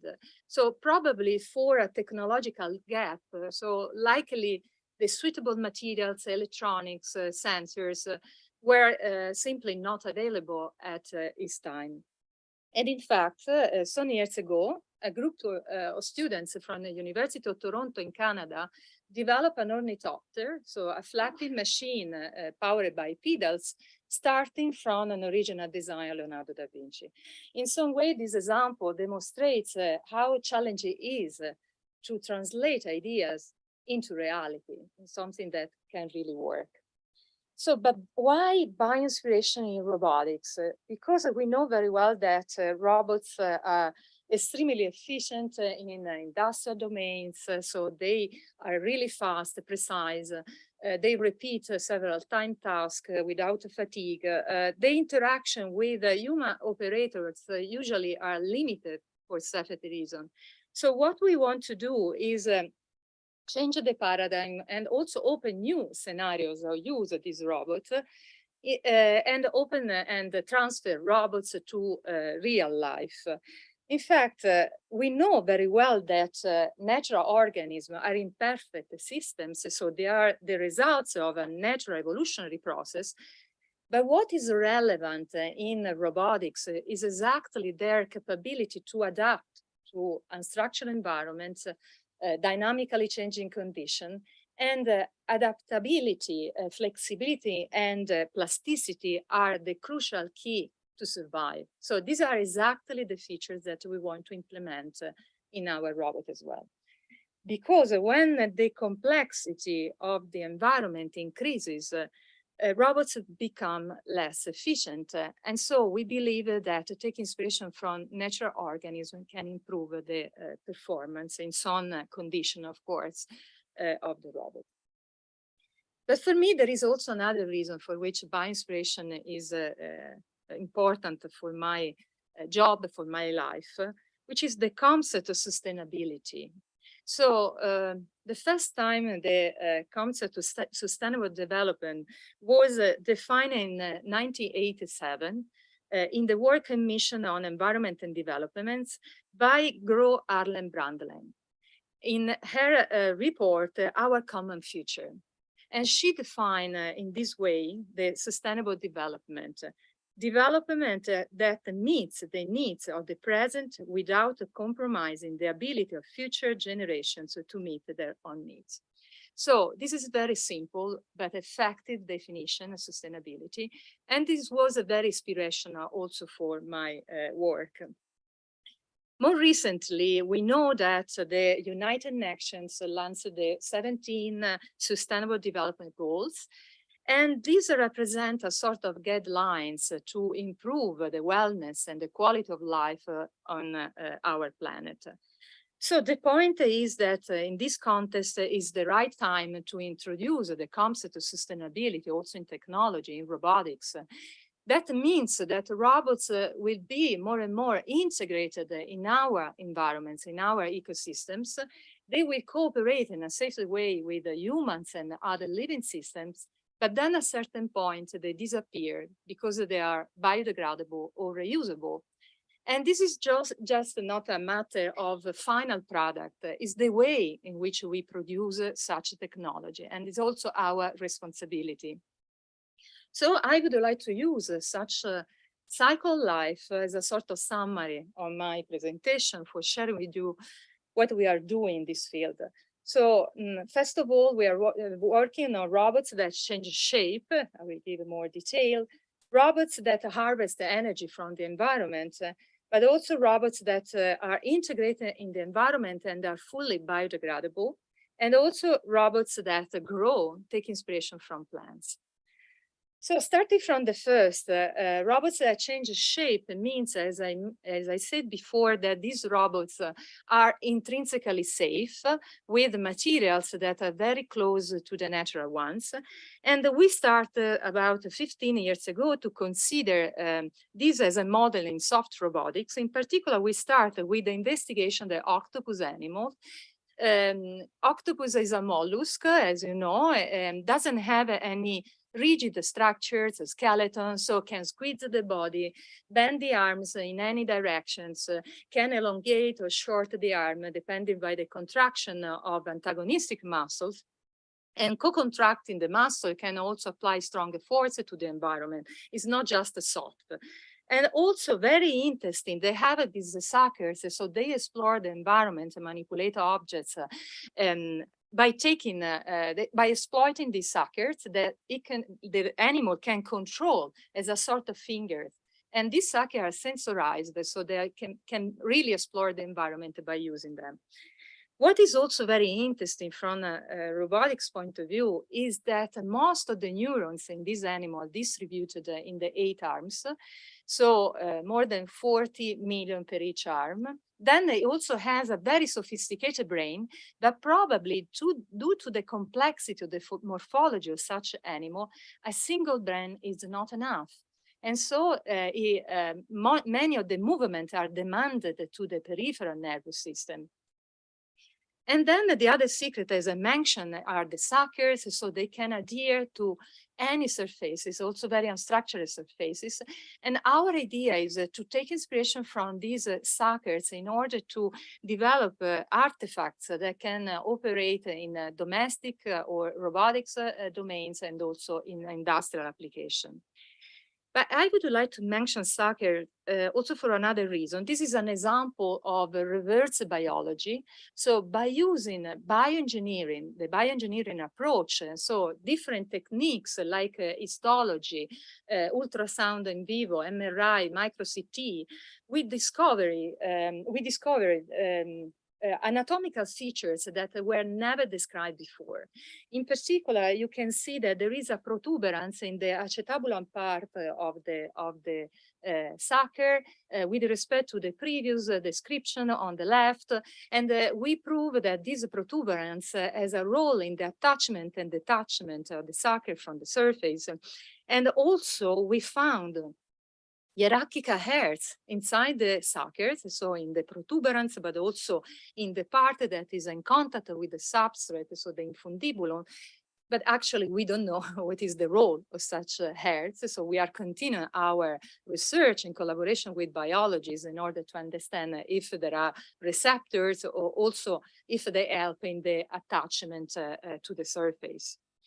But the role is to develop, in my group, of course, artificial system. And so we develop artificial suckers that are very close to the natural ones in terms of shape, in terms of materials. So the mechanical properties of the artificial sucker are very close to the natural one.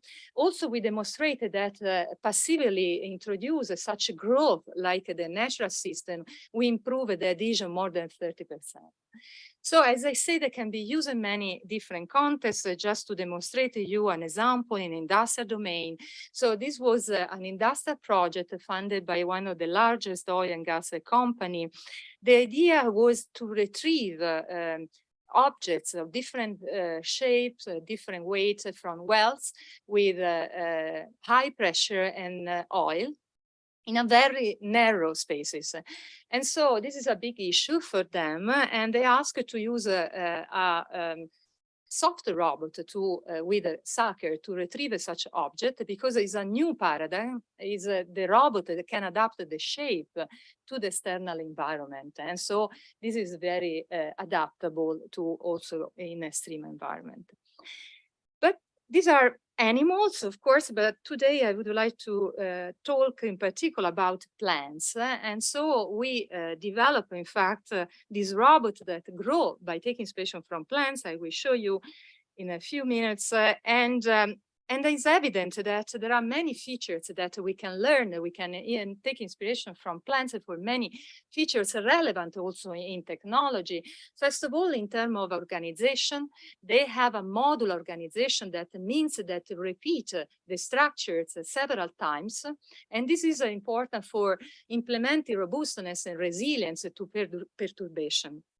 But also they have this indeterminate growth, which means that they grow for the entire life by adding new cells at the apical region, both in the roots and the shoots. And doing that, they continuously adapt their morphology, their body and behavior to the external condition. So we can take such insights to develop a new idea for movements in robotics, but also having this distributed control and sensing as in plants, as in the octopus as well. And then they also are modeled for energy efficiency and also to create a network. That is also the topic of my ERC as we present later. But despite this evidence, when I tried to present for the first time the ideas to use plants as a modern robotics, I have to say that the reaction scientific community was quite skeptical. So I tried to understand the reason of such resistance, and I discovered that the history is full of examples of prejudice towards plants, also in science. And I would like just to give you an example, a story that I like very much. This is the story about this naturalist, John Ellis. We are in the middle of 18th century. And this is a carnivorous plant, Dionamus scipola, Venus flytrap. For those of you that are not familiar with this carnivorous plant, this is one of the faster movements in the plant kingdom. They close the leaves in less than 1 second, when a potential prey touches at least 2 tactile hairs of the tree in the internal lobe, and the distance 20 seconds. And this is the triggering that has been selected during the natural evolutionary process as the highest probability that the prey is inside. Because these plants extract the nitrogen not from the soil that is poor in the forest where they live, but from animals. And if they try several times without a prey, after some tentatives, they die. So it's particularly important that prey is inside. But come back to the story. John Ellis was passionate about these carnivorous plants, in particular the Dionamus scipola, that was also described by Charles Darwin as one of the most beautiful movements in nature. And send a letter to Carl Linnaeus, that you know is an eminent scientist, is very famous for the classification of living beings that is still used, and define the movement of the Dionamus scipola as very similar to a rat trap with a thief.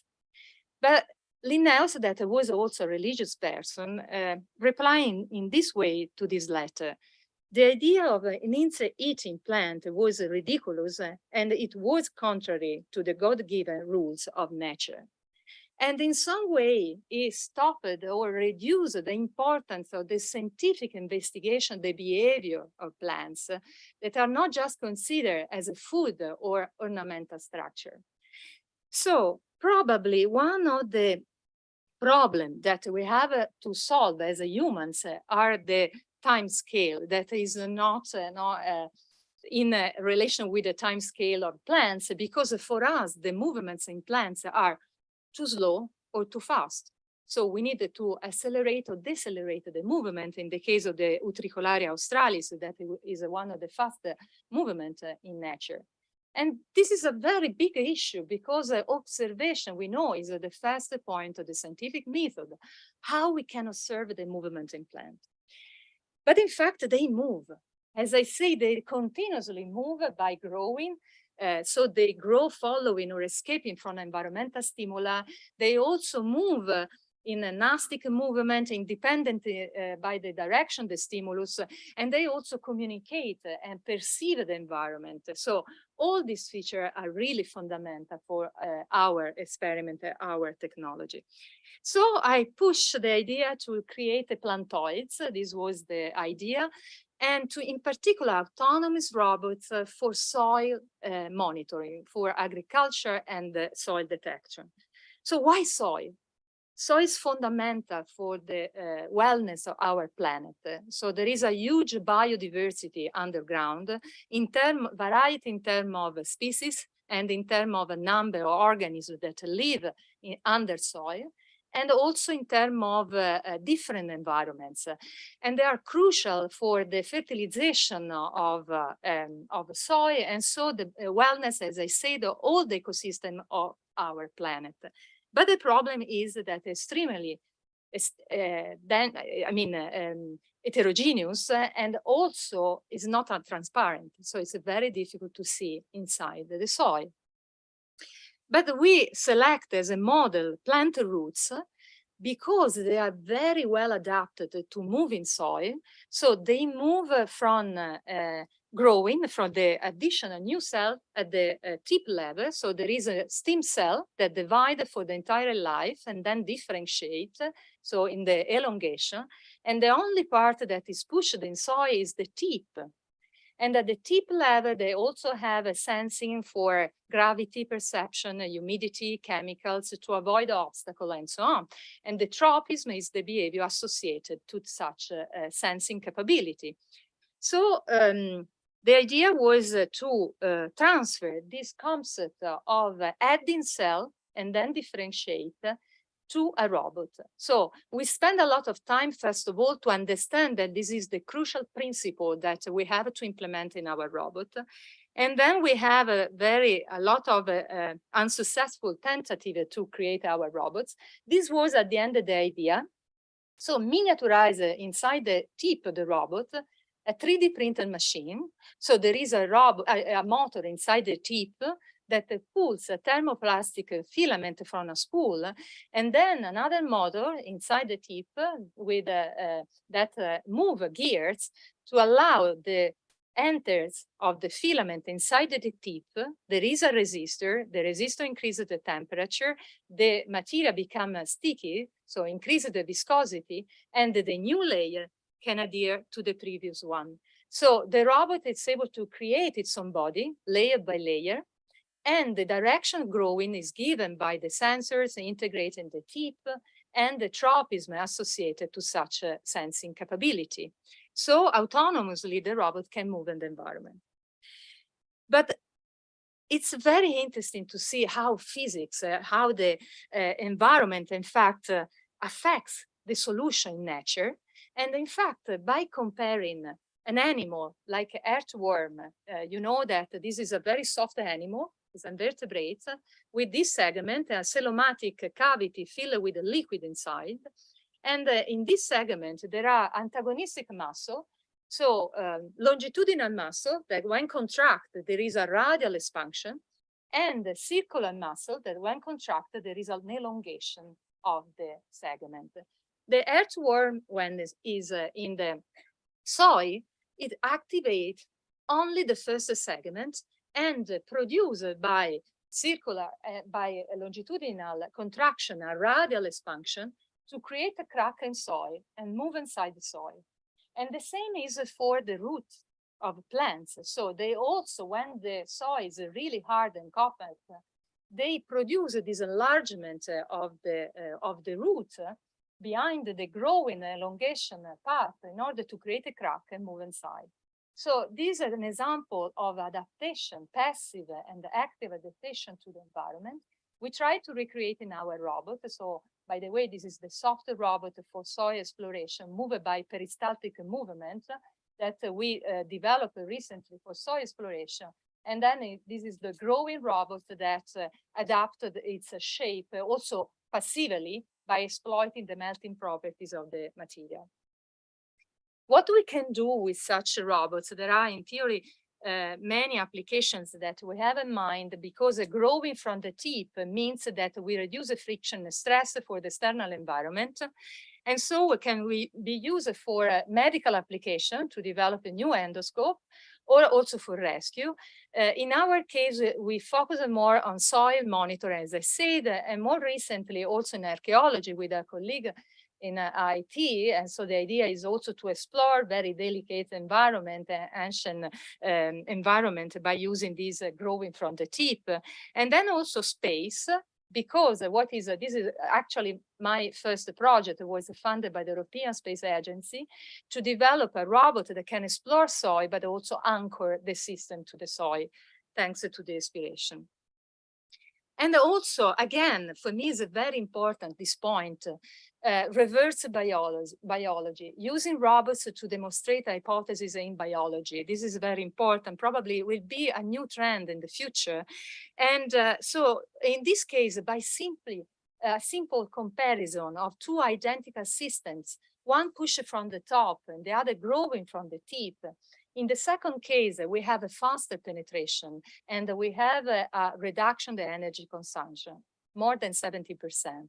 So even if the robot is completely different from the root, of course, the natural one, in some way we quantify a phenomenon. We explain why the roots grow from the tip, in fact. But there is also another important reason for which, for me, plants are fascinating organisms. So they can go beyond the single organism. So this is the idea that I have in my ERC, in fact, so they can create a network, as I said. And the idea in the ERC is exactly to investigate the network that they create underground with the fungi, what is called also wood wide web. So it's a distributed, in fact, intelligence. We know that plants create a symbiosis with fungi. This is a cartoon to explain such a concept of the symbiosis. So plants provide the fungi with sugar, and the fungi provide the plants with nutrients, with nitrogen, phosphate, microelements, and water. And this is an important symbiosis, again, for the fertilization of the soil, and also to fix carbon in soil. And so it's a well investigated in biology, but there are still some basic questions. So how these symbioses occur, what are the first step? And so we want to investigate in the ERC by using also transgenic plants and some molecules like nitric oxide and other molecules to see when the symbiosis occurs, because the idea is to extrapolate natural rules and then translate such rules in an artificial network that is more robust and resilient to perturbation, since it is inspired by this natural network. And also the other question is if plants use such network, underground network, for plant-to-plant communication. So this is a very recent scientific debate. So of course it's very difficult to validate in field such a communication. So we are working also in our case mainly in field, not in field, but in lab condition. But it's important to investigate, because recently has been discovered that such a network has a role also in fixing carbon, so in reducing the global warming. And this is, as I said, so the reason for which we are investigating such network. So the role of communication, as I say, the plant to plant. And this is the methodology that we have in mind, that we are implementing in my ERC. So first of all, the investigation of the in vitro of Rhizo sativa with this fungus that is Rhizophagus irregularis. So we are observing with a customized microscope the vertical growth, the growth of the plant and the establishment of the symbiosis. Then we have developed tools to extrapolate the image and follow the network in order to have the architecture, the network. And the next step is to check the flow of the information in order to understand if there is communication mediated by fungi, and then develop models and simulate to test our hypothesis. And concerning the robot, we are developing a new version, the plantoid, the roots that also release spores in the environment, not only detect temperature, humidity, in order to facilitate the presence of symbiosis. So this is at the end the final scenario that we want to implement. So this is the goal of the AERG, but we are investigating growing also in other models, not only roots, but also in the apical part of the plants, in particular in the climbing plants. These are really peculiar plants because they don't develop a very robust trunk, but they use most of the energy that they have to grow faster than the other plants towards light. So they establish a real competition. Most of them are parasite plants. And then to avoid to collapse under their weight, they need to anchor, they need to sustain the weight. And so they attach with a tendril, with dizzy pads, with the hooks and so on. And also what is very interesting in robotics is the way in which they explore the environment without vision. So there is this classification that Charles Darwin did about the anchoring strategies. Just to mention some of them. First of all, the twining plants. So these are an investigation in the tropical forest with experts in ecology that investigate this twining capability of climbing plants. And in our growing robot that in this case moves against gravity, we implement the capability of twining around the support. And in particular, we test the model, the biologies, to the resilience of perturbation. So the robot perceives, in fact, the gravity, distributed autonomously the material differentially in one side or the other side, and this is the way to bend. And in order to twine, there is an offset between two successive layers, and this offset is regulated by the robot on the basis of the perception of gravity. And at the end, we have the twining movement. So we can test then the different tropism, the gravitropism, the phototropism, also the capability to move in very unstructured environment. And this is why we want to use also in archaeology. This is the future plan. Then another feature of climbing plant is their capability to attach by developing hooks. And also in this case, we take inspiration from a climbing plant. This is a parasitic plant, Gallioaparin. You can see in the video, the plant is growing faster with respect to the Salvia officinale that is not a climbing plant. And this plant uses hooks that cover the dorsal and ventral surfaces of the leaves in order to attach to the hosting leaves and then to be exposed to light.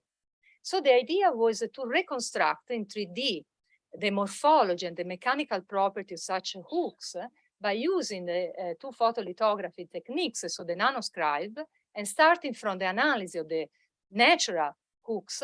And then we develop an array of micro hooks for several applications.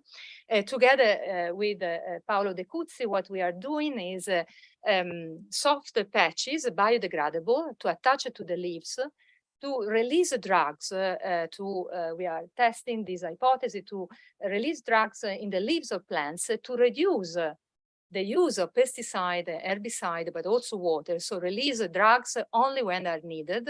So there is an advantage in terms of cost, but also in terms of saving the environment, of course. Then devices, again, that we can attach. These attachments are reversible, has been also called as the new Velcro.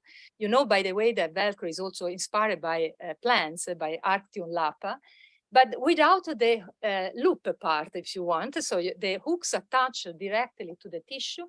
In that case, there are on board this device a sensor for light, temperature, humidity, can transmit data wireless.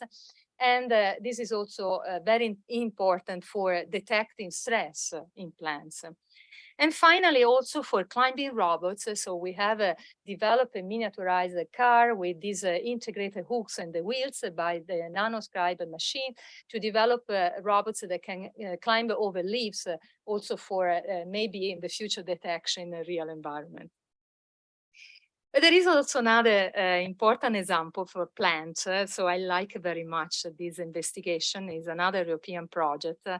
You know that plants demand their life to, so the seed, to dead structures, so fruits that are dead. So there are no metabolism inside, but they move, like this is the case of the pelargonium that is able to drill inside the soil, thanks to the capability of such materials to interact with the external environment, in particular humidity variation, and then microfibrils that are typically lignin, that on the base of the angle can provide a movement, so torsion, bending, and so on. And so we want to take inspiration from this passive movement in plants in order to generate a new biodegradable software robots for environmental detection. This is the scenario that we have in mind. So with a drone, we release a soft robot that move in the environment, drill inside the soil, are covered with the materials that are also biodegradable, but sensitive to some targets like mercury, elemental mercury, CO2, temperature and humidity. And such a material emits a fluorescence when are excited by a laser beam on board the drone. And in the drone, there are also LiDAR technique to read the fluorescence emitted by the robot. In this way, we can avoid, in fact, the use of battery or electronics, and we cannot contaminate the environment. These are the models that we are investigating: the pelargonium for the drilling, the acer for the flying, and tragopogon as well for flying seed. And these are just to give an example of the natural and artificial movement. We use a very soft material with also material sensitive to humidity variation. Next, also using cellulose, that is the active layer in the soft, in the natural system. And so this coil and coiling is possible thanks to the arrangement of the fibers, as I mentioned before. So we test also the capability, of course, the mechanical properties of the seed. But this is from my point of view, the interesting scenario. So we can, in some way, spread these robots in the environment, and they start to move on the basis of the variation, the humidity in the environment, like the natural structure, without any control, like the natural structure. The control is in the material, in the design. But we don't need additional control. We don't need a battery or electronics. So they move because they interact with the environment. And by chance, they find a crack in soil and start to detect mercury, for example, or temperature or humidity. And as I said, thanks to the drone, we can acquire the data in a very large area. And this is instead for the flying seed. This is an artificial acer robot. So you can see the fluorescent material and the targets that we have selected in our project. But in principle, you could consider also other parameters depending by the sensor that we integrate in the robot. And we start again from the analysis of the geometry and the material and so on. And this is the final scenarios. So release such poor technology is very cheap in large areas, also remote areas or poor countries that cannot use traditional techniques to detect pollutant. And finally, I would like to mention this new, quite recent discovery in my group. So robots that harvest energy from the environment. By chance, with colleagues, with Fabian Meder in my group, we discovered that plants can generate energy when, in particular the leaves, when mechanically stimulated by soft leaves in silicon, for example.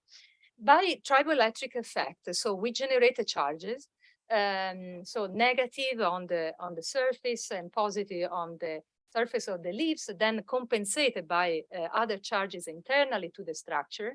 So we can convert mechanical energy into electrical energy in order to power devices, LED and sensors in a real environment. And this is very important because it's completely green. Of course, in such a phenomena, what is fundamental are the material. If I touch the leaves with my hands, I cannot generate any charges.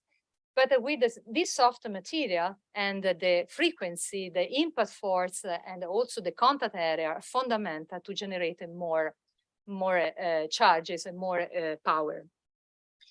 So the idea is to use a generate a completely green energy, because these hybrid systems, so with the natural and artificial leaves, are moved by wind. And also recently with Fabian and Serena Armiento, we discovered that also rain can generate such charges. And so the idea is to use this hybrid system in remote areas moved by wind or with the rain to power LEDs. We can power many LEDs, and also for the moment the physical sensors like humidity and temperature sensors. In the future, if we are able to generate or accumulate more energy, maybe we can also power more complex devices. So to conclude, why eco-robots for sustainability? So if we compare, in fact, we consider traditional solutions, I use it for some years during my thesis and my initial research in biophysics. So of course, these techniques are very effective, very efficient and robust in terms of the quality of data. But at the same time, they need experts. The equipment are very expensive and are time consuming, because we have to collect the sample and then analyze in the lab. So usually are not in real time and not massive. So in addition to traditional solution, we should have more cheap, simple and ubiquitous solutions, maybe inspired by nature because they are more sustainable, for having a longer-term monitoring. This is fundamental to acquire more knowledge about, increase our knowledge about phenomena in natural environment, and then take a decision on the basis of this knowledge. And so for doing that, we need data. We need data that are validated, and then analysis, a massive analysis of data to extrapolate new knowledge and inform decision maker, human operator, scientists about the quality of our environment.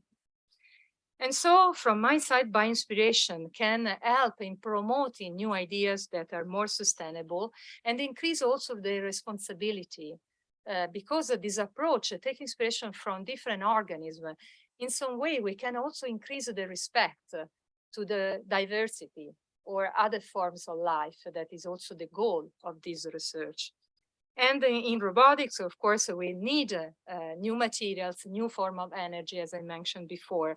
But what is also important is having an interdisciplinary approach. So this problem or investigating nature is so complex, it cannot be addressed by a single discipline. We need a collaboration of many different people, many different disciplines, and not only in technical and scientific aspect, but also in social aspects, in economy, in law, in ethics, in design, and so on. So this is our research, and for this I would like to thank my colleagues. Some of them are here in the room, and I really thank them because with their work and commitment, they can transform sometimes ideas into reality. That is our goal. And also, I would like to thank again the association for inviting me, the funding agency, and all of you for your kind attention. Thank you so much.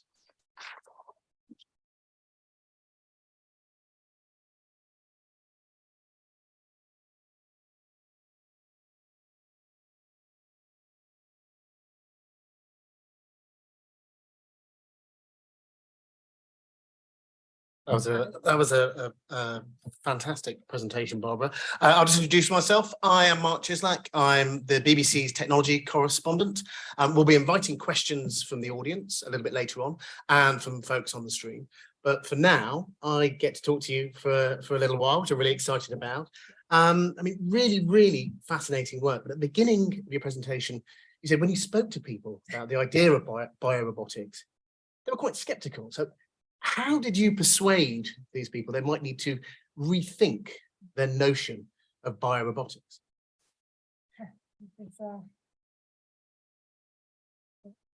I'll start with an easy question.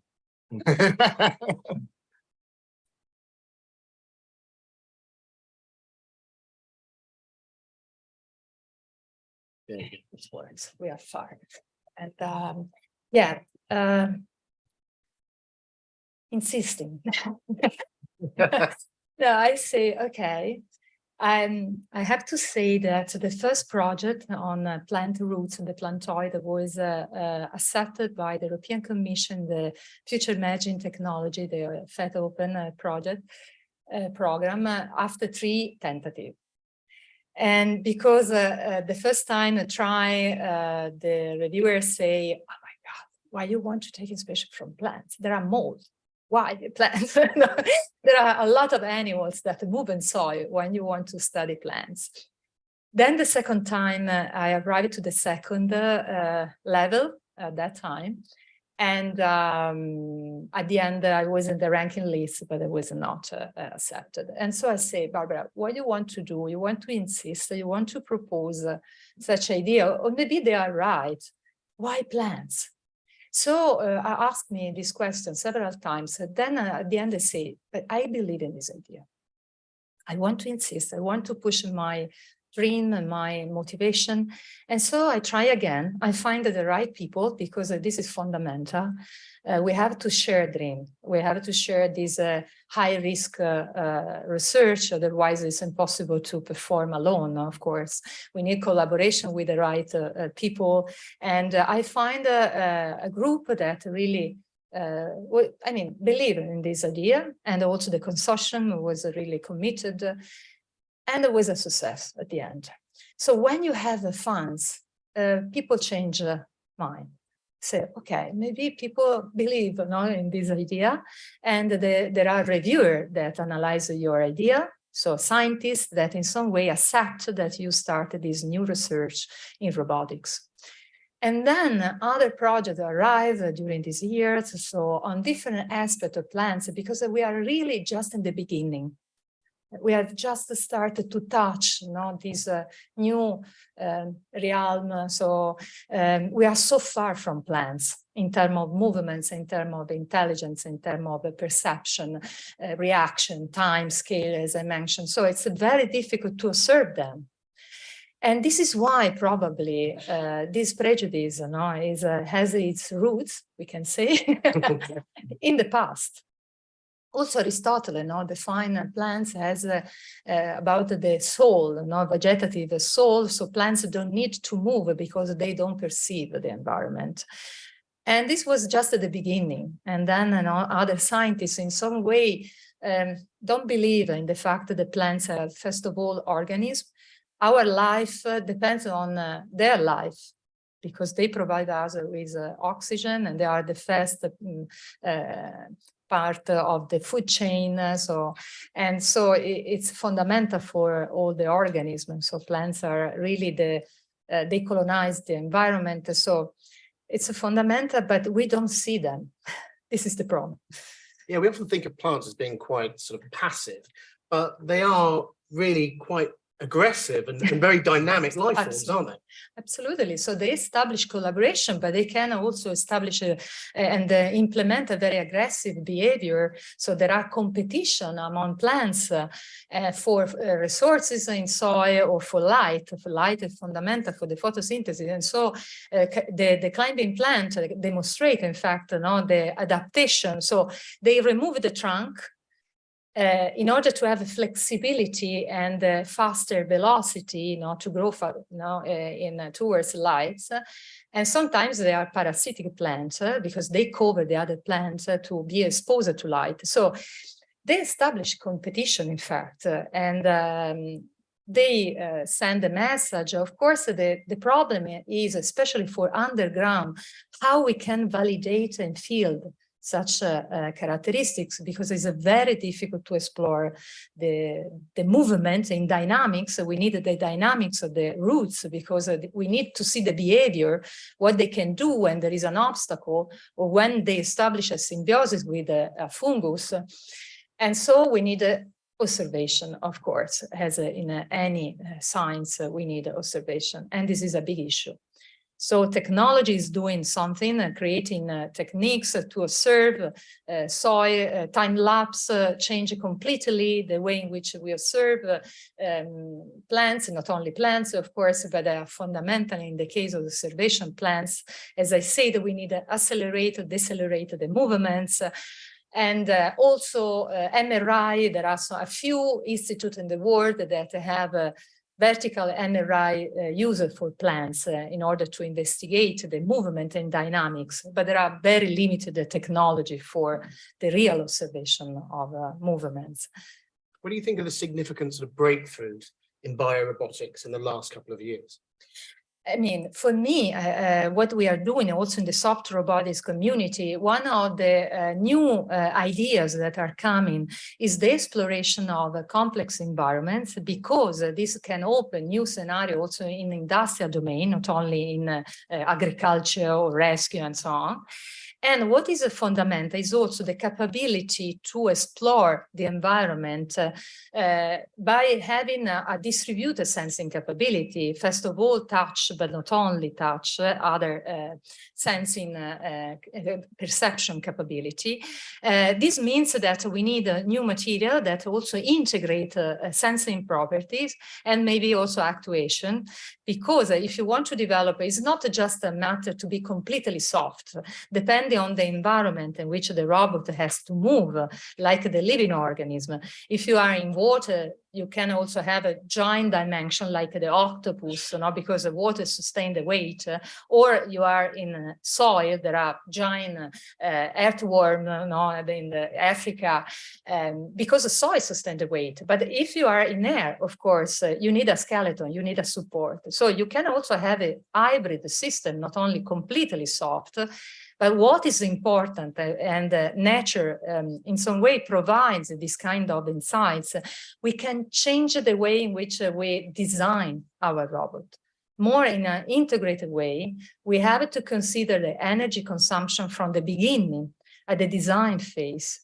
This is why we are considering this passive structure that move in the environment, because this is a new paradigm. We have to force to consider that the energy is stored in the materials and then is released by interacting with the environment. So it's a new concept in technology. We need to save energy in our robots. And nature said, by design, you are designed to reduce the energy, because otherwise you die. Venus flytrap, if close the leaves without a prey several times, die, because this is the configuration that is energetically efficient. Reopen requires a lot of energy in terms of mainly osmosis, flow of water internally to the tissue, and take half an hour to do this movement. So, and they need energy. If there is not a prey animals inside, they die. This is why there is this triggering, this control, a high probability to have a prey inside. But this is an example of how we have to change our thinking in design our robot. We demonstrated robots that grow beneath the surface and robots that can coil above the surface. What happens when you have, let's say, human interaction between a robot that is growing above the surface and coiling itself around structures? Yeah, I have to say that this is an idea of a National Geographic project that we have. Unfortunately, it's not yet started because it started exactly with the COVID. And the idea, there is just I don't know, probably you know, but there is a region in India, the Meghalaya region, in which the population live in the forest and they don't have infrastructure, but they create a bridge with area roots of Ficus elastica that are giant plants with these area roots. And there is this very ancient tradition. So they interact, the people interact with these area roots. And by touching, there are some secret, it seems that also put some nutrient on the bamboo and so on. It's very difficult to know because our oral tradition. They created these living bridges. And so they continuously have to interact with the roots because otherwise the roots are not trying to go in another direction.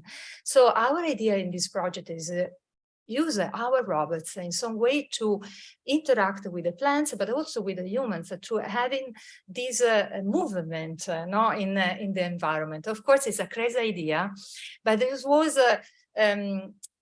yeah, I like that because it's a way to create robots that are not just close to us in terms of shape or appearance, but also other form of robots that can help in understanding the organism. So it could be used, my dream is to use a plantoid in the school at a certain point to train young people to understand the movement in plants, but they cannot see, but they can use the robot to test the tropism, implementing interaction with the robot, and to be more familiar with the natural system. So this is also the role of these bio-inspired robots, at least in my mind, of course. This is only my personal motivation. So is it allowing us to reframe our relationship with nature by reframing our relationship with technology as well? Yes, because we have to improve, it's clear. So we have to improve the sustainability of the technology. So we cannot generate a smartphone or object that after 2 years maximum, they are garbage. So there is a clear impact on the planet, on the society, on some countries more than in others. So it's our responsibility to consider sustainability, and there is a big project in IT that is already started with Nasia, Tanasia, or other colleagues here that work exactly on this topic. Because it's our responsibility for the future, create a technology that is more integrated in our ecosystem. When I design a robot, I have to consider the impact that this robot can have in the future. And so this is why for me nature is important, because all the natural organisms are biodegradable. By their own nature. Exactly. Yeah. So we can consider this cycle of life of natural organisms as a principle to design the next generation technology.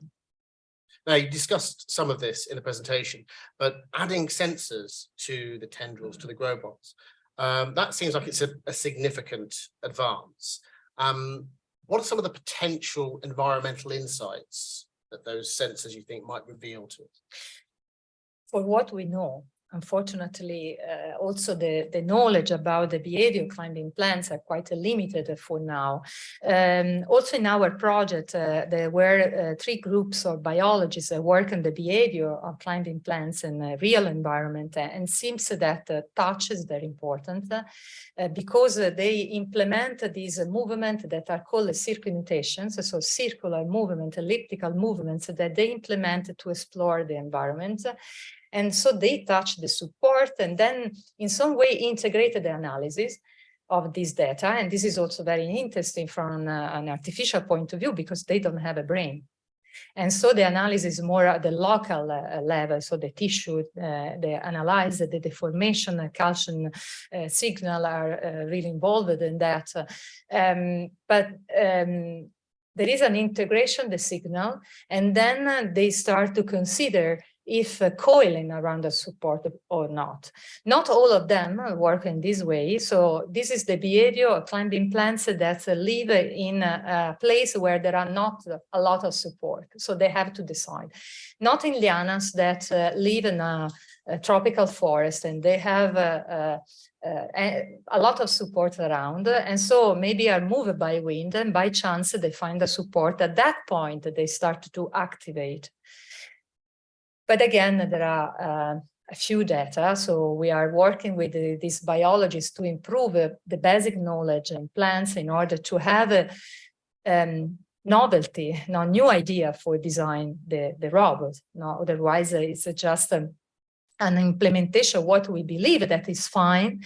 But I think that if observing the natural system, how they survive in this very extreme environment, we can take ideas for developing more robust and resilient robots. That is our goal for the future.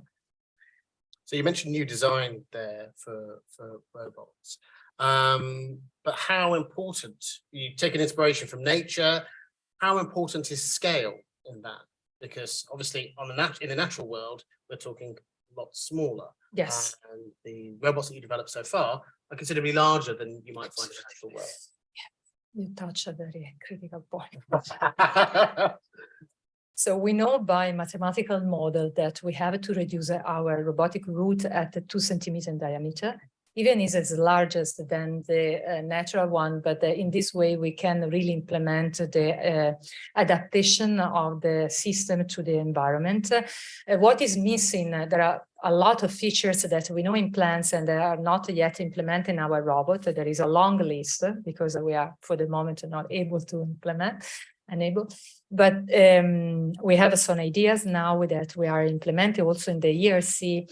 First of all, the way in which they create this crack in soil, so enlarging the diameter. So we are trying to implement some tip, active tip that can also enlarge by using some actuators, soft actuator inside, like, okay, I don't know, enter in detail, but SNAs. So we have some idea about that.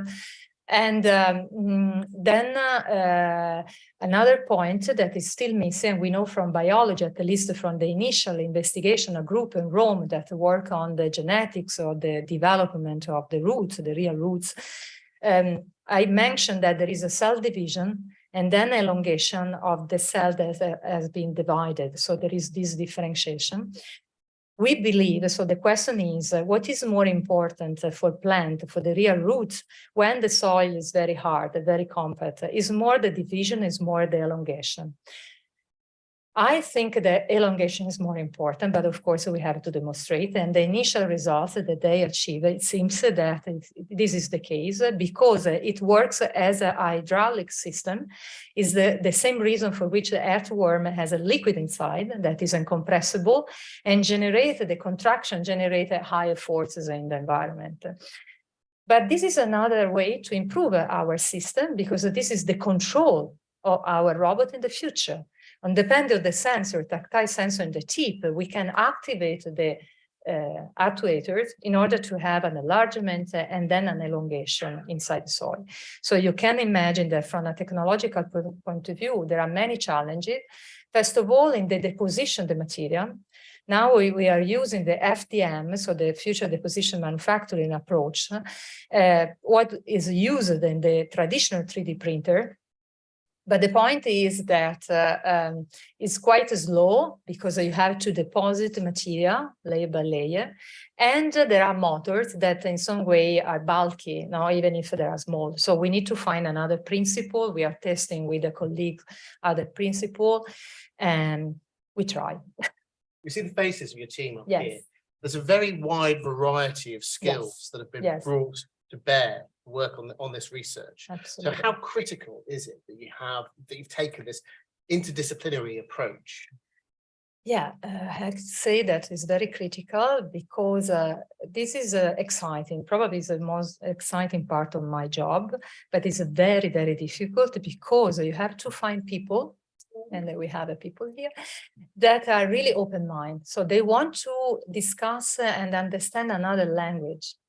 So this is the first point. People, biologists, discuss with the engineers, with the material scientists, with the experts, and also the control and so on. So the first point is how to understand each other. But if you, in some way, overcome this critical aspect in the beginning, and it's a sort of a natural selection process, so it's not for all. Sometimes people are scared about.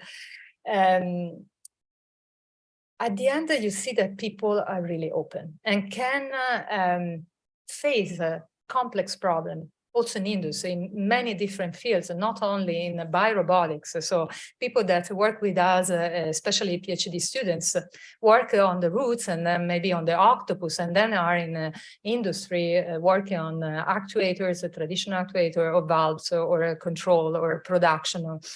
But they are trained to face complexity. And also to be more open to diversity.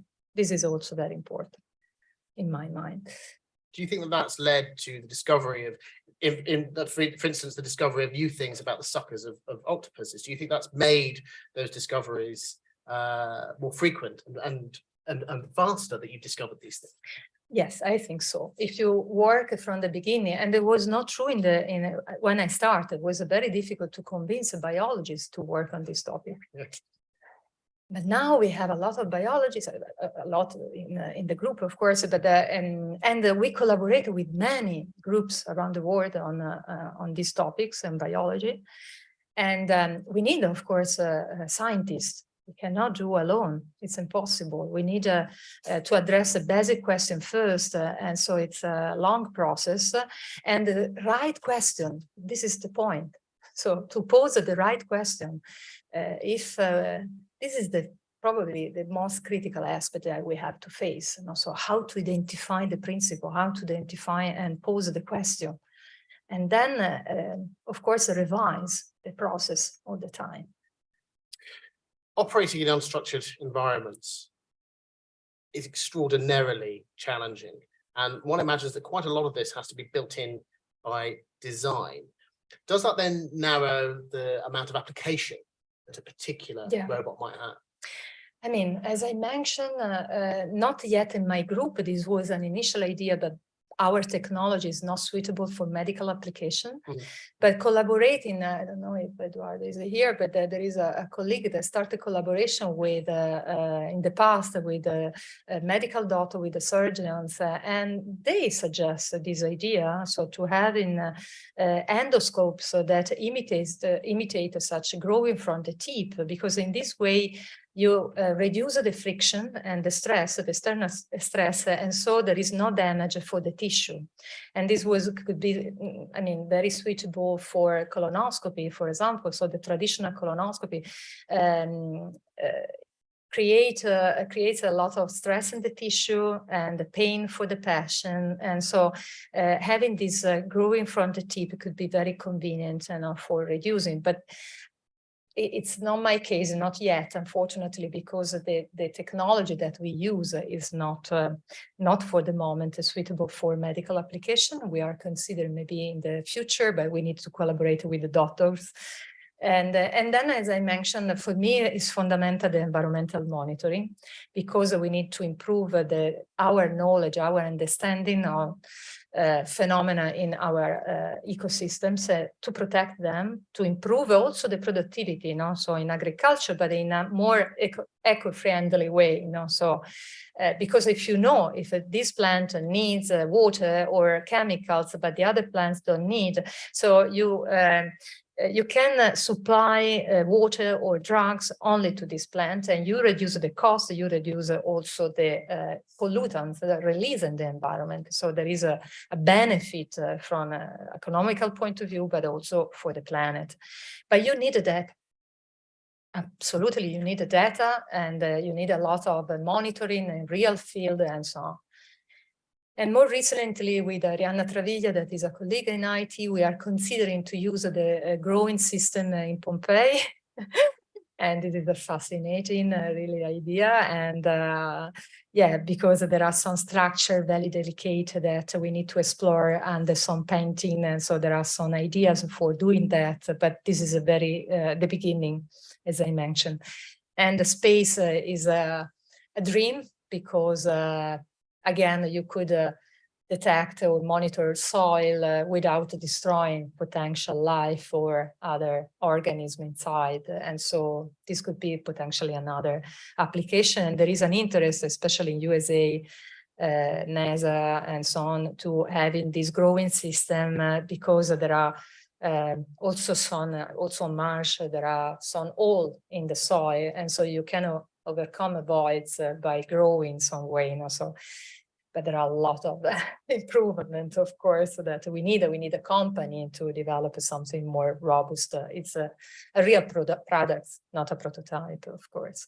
Now you mentioned sort of our relationship with the ecosystem. And you saw, in the presentation, we saw lots of time-lapse photography, which shows us the sort of the natural world at work. Does our perception of time affect how we think about the natural world and think about plants, because we think too quickly? Yeah, as I said, for me, it's one of the major problems. So the fact that we cannot see the movement, it's a big issue, so that you cannot observe.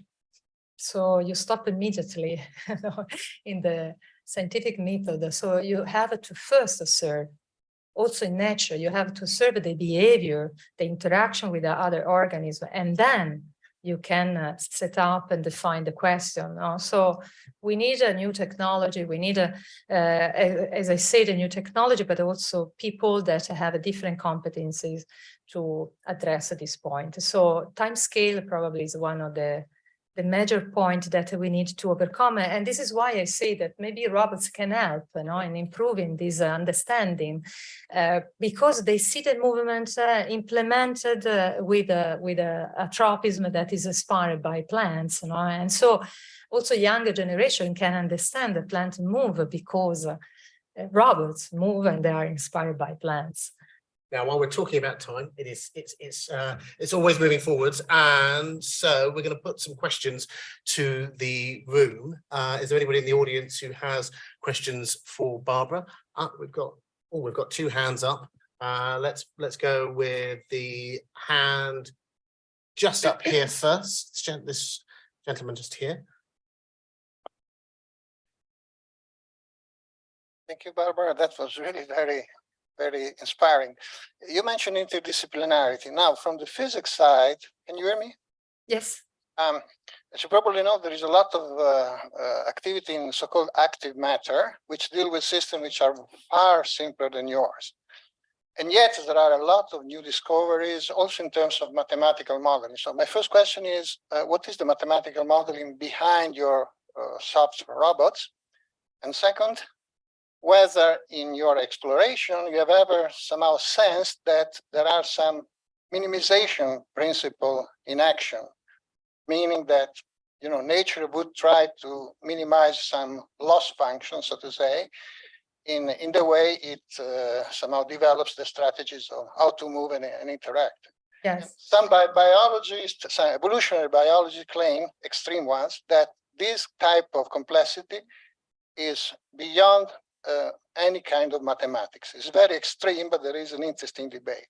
So when I saw your presentation, my mind immediately went to this kind of in fact, we have in the group some people are expert in math, and the idea is, as I mentioned, to transfer these rules in a model to first of all try to understand the movement by using mathematical model, numerical model, or geometrical model, depending on the question that we pose, and then move to the simulators, so to see in 3D such a model. So this is the approach that we have, and this is also I have to say that it was not simple in the beginning to have people expert in math or in physics because, and in biology as well. So because of course they are poor scientists, and sometimes convince them. We had a very great collaboration also with the people from GSSI in L'Aquila, but they had some problem in the beginning because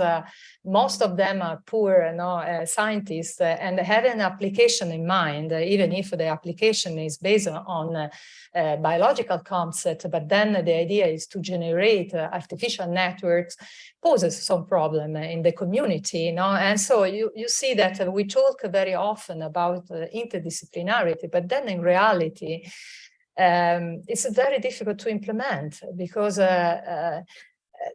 this is why I like also the AERG and I like my institute very much, because when I arrived here, I had the freedom to think outside the boundaries. That was not true before, was not possible, because you have a number, you have a code, you are a bioengineer, or you are, and so it's quite sad from my point of view. And the other question, yes, of course, there are simplification. Just to give an example, and these are fundamental for us also in robotics, to understand how the natural organisms simplify complexity, but they are complex. That doesn't mean that they are simple, but they have to reduce in some cases the complexity, otherwise they are not able to control the system. And this is also really evident in octopus, for example, because when we start to investigate the octopus, so as I said, so there are million neurons in the arms. In principle, the animals can bend the arm in any point, and so infinite degree of freedom virtually. But in reality, the animal tries to reduce such complexity. First of all, interacting with the environment. So the density of the octopus arm is close to the density, is more or less the same of the density of seawater. And you can observe that sometimes there is a movement of the octopus without any contraction, using the environment to reduce such complexity. And this was exactly the example that we tried to implement in the robot. And also, Benny Hockner, a very famous neuroscientist investigating octopus, demonstrate that when the octopus feeding, there is a sort of joint like in our arm, and there is the last part that is a sort of hand to grasp the food and move it to the mouth. And so in this way, there is a rigid link in the same point. So of course it can change the point, but at the end is similar to the vertebrate arm. In this way, reduce the infinite degree of freedom of the arm. So this is exactly the rules that we need to implement in our robot. It's very complex. We need, as I said, a lot of collaboration with the scientists. But then you know that interacting in water and grasping, and now there is a lot of interest in marine robotics for exploration. So we could take advantage by this control. I don't want to say simplified control, but in some way reducing the complexity by using the interaction with the environment. I think we're going to take a question now from persons in the front row here. I do hope as well that you've trademarked the term World Wood Web, because I'm fascinated to try and I'm fascinated to know what it is that plants are actually communicating between one another. It's just on the front row here. Oh.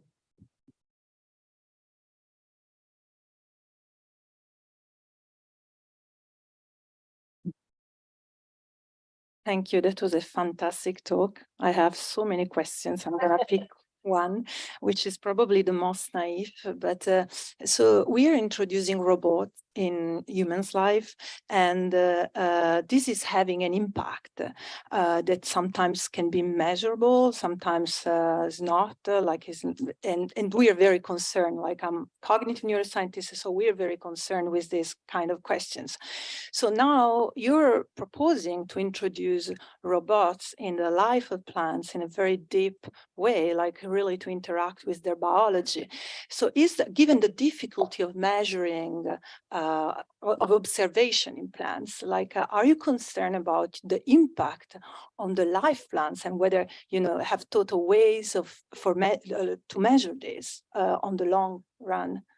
Yeah, as I said, one of the goals is exactly to develop robots that are more sustainable in terms also material. Of course, this is a really complex, so it's possible in a very small robots like the fruit-like robots because this is small, and so you can play with just with the material and the interaction with the environment. If you have a very big robot, of course, and you also the plantoid, it's big. Of course, and you have electronics, you use a battery, you have this material that in some cases are biodegradable, in other cases are not, you have a sensor and so on. So it's an issue because right now only a few technology that we are developing are biodegradable. And this is why we want, again, collaborate with people that are expert in material. So we have an expert in my group, but it's not enough. In Milan, there is a colleague that works on biodegradable electronics and also batteries. So this is the future. We need to establish collaboration with people that work in this field for the robot as well, and also harvesting energy from the environment. So we need to put the piece of the puzzle in order at the end to have a more sustainable solution. But for sure, we have to consider right now, otherwise it's too late. It's probably already too late, but we have to start. Any other questions? Lots of questions. Microphone still there? Still on materials. Yeah. So nature has a wide range or incredibly high performance material. They are also evolvable, so they evolve over time. So in this field, which characteristic would your ideal material have, and where the research is heading, only from the material point of view? Yeah. So we need to integrate sensing and actuation in the material. So the wish is multifunctional materials that work as sensors and actuators, and at the same time are biodegradable. So this is the list of desiderata. It's a big challenge. So the seed that we have developed, we are developing, they work as sensors, they work as actuators, they are biodegradable. Again, as I said, a few centimeters. So the big challenge is to develop a larger technology with this kind of material. But for sure, we need a material with this distributed sensing, like our skin or the animals or other living organisms. They have a sensing properties in the tissue, in the material, and then the goal is also to use, for example, what I like in plants, of course, but it's true also for animals. The angle with the fibers in plants generates a movement. So play with the angle by design. You can in some way predict the movement of your system. And you can do that at the material level. So we have also in our lab the technology to deposit the fibers to create a composite. We have an expert in this room, Tanasa Xiao, but many others that work in materials in IIT, and not only have this expertise in creating this structure or hierarchical structure in order to generate movements when especially interact with the environment. This is another capability of all the living system that we have to integrate in our robots as well. I think we've got a question just here. Well, I have a variant of the question that Agnes Wikowska asked earlier. I have a young daughter who is starting this year a degree in biology. So I know that you are very interested in gender balance. So my question is, what might be your suggestion to a young student, and specifically a young girl who wanted to pursue a research career in your field, in this interesting field? Very difficult question. So I don't have many advice, just to follow her passion. this is the only advice, the real advice, because if you follow your passion, you can in some way overcome all the problems, difficulties that for sure you will have. But if you are motivated and you know that research is, in my case, for example, research is your field and you want to continue research and you want to continue to collaborate with different people, have addressing basic questions, and you want to protect the nature, in my case, this is the goal since I was a child, following your passion. This is the only suggest. Because if you follow that, you find a way. I changed disciplines several times. In some way, at that point, I say, what you are doing? When I arrive in engineering, I say, oh my God, I don't understand anything. Why I changed discipline? And then I started to work with the colleagues and see a different perspective. I had my PhD in microsystem engineering, was very fascinated by microfabricated sensors. Then arrived robotics, that is a fascinating field. You can insert a sensor and you can cover large areas with the mobility of the movement and behavior of the robots and so on. Now I see the picture, before now. And so following the passion, some way you have the rules, the guideline, and I don't have other suggestions. Final question from me. How important has the ERC grant been to the work that you perform here, to your research? I can say I was so happy when I had it. Remember the phone call with the Laura. No, but I have the freedom to address the basic questions, and very important for me. I know that I shouldn't say, but I have the freedom to fail, because it's a high risk research, and I know that what I try to address, it's really complex. I don't know if I'm able to, in some way, find some solution during my project. Hopefully, yes. Otherwise, yes, hopefully, yes. But I mean, there are a lot of challenges to face technologically, scientifically, and so on. But I hope, if in this project I will be able to address the right questions, I can open a way, maybe a new research in science and technology. So this could be a great result. And but it's exactly this freedom in doing research that is a unique feeling. Because now you can really say, okay, this is challenging. Okay, I want to try. Well, now your response has turned me into a liar, because I now have one more question that I need to ask you, and that is, do you think that we need to place more value in fundamental research? Absolutely. Absolutely. Because, of course, it's fundamental also the applied research. But applied research has a sense when before there was fundamental research. So if you want to innovate in a society, you need the first fundamental research. Then you have the principle, then you can use the principle in, the discovery in completely different fields with respect to we have a Nobel Prize here. We know very well now that using his discovery, we can then apply to this discovery also in my field. I'm doing that. So, but we need a fundamental research to open mind and to create innovation for the future. Without a fundamental research, is only incremental. This could work for a while, and then there is no more knowledge. And so it's really, we need a program that, of course, push application-oriented research. This is fundamental to have an impact for citizens, for creating also new job, a new position.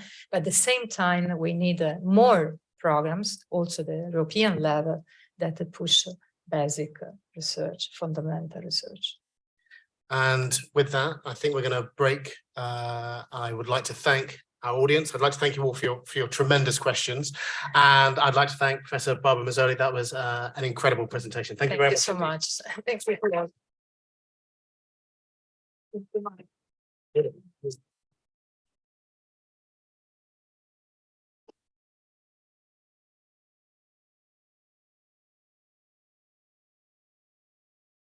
Yes. It's you. So thank you so much again. This was indeed a wonderful presentation and great interaction. This concludes the sort of program that we're streaming. So thank you for anybody's online presence and having taken part in the event. It does continue for the people who are physically present here. We'll have an afternoon session that begins around 2 after the lunch, which is being served now in the room here, just where we had the coffee break. So you're all welcome to go there. We reconvene here at 2. Anybody's welcome, but the idea for this afternoon session, which will not be streamed or recorded, is just for us to get to know the ERC grantees in the room. But if you don't have an ERC grant, you can still take part. And the idea is to have an informal exchange about what we can do for you and what you can do for the association, and to defend fundamental research in Europe. So thank you very much again to Agnieszka, to Giorgio Metta, to IIT, and to all the wonderful technical staff who, in the face of substantial challenges, managed to actually make it all work for today, so that we could both record and live stream to YouTube. Thanks also to Simon Filatreau, couldn't be here, but who is responsible for the series of seminars. He masterminded this from Paris, and so I'm so happy it all worked out. Thank you again for your participation, and see you this afternoon.